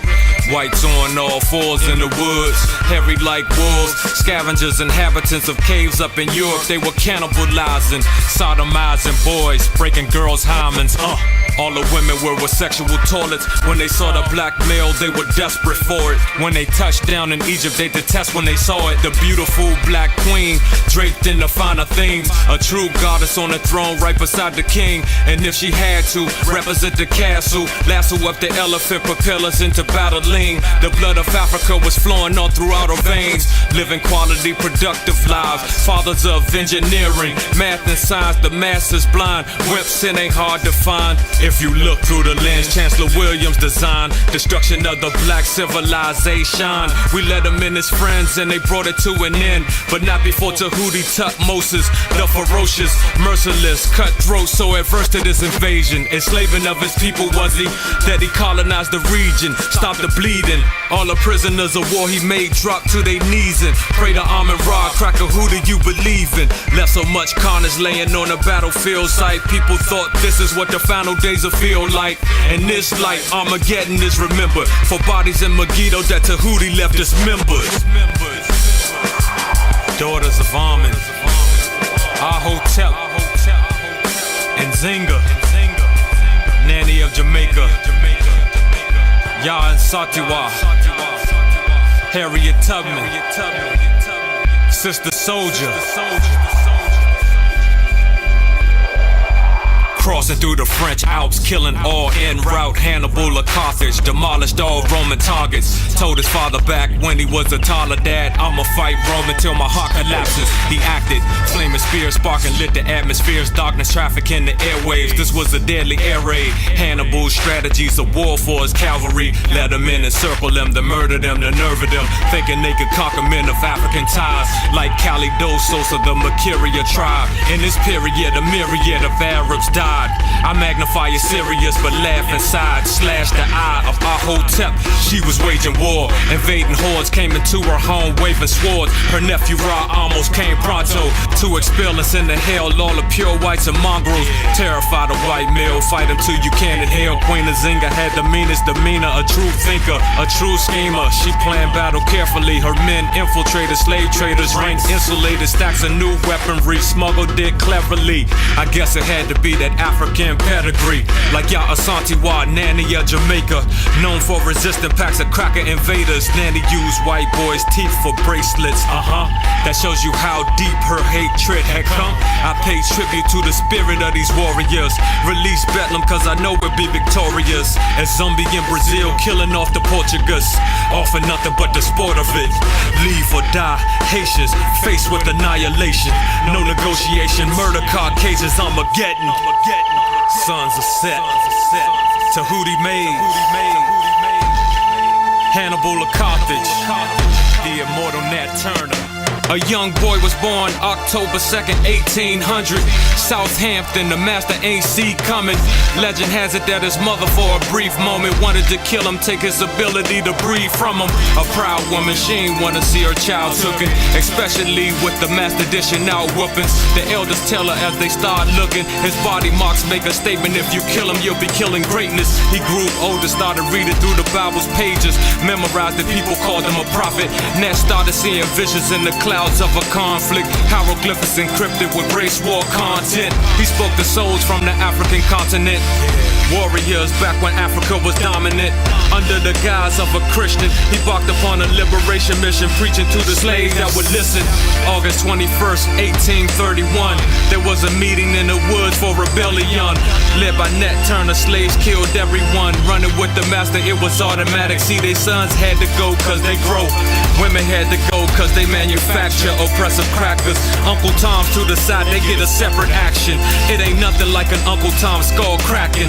This one here's for my black men. Raise your fist, soldiers. One love till it's over. Armageddon. Rupon Duddy. Dessalines the merciless. We pay tribute to the killers.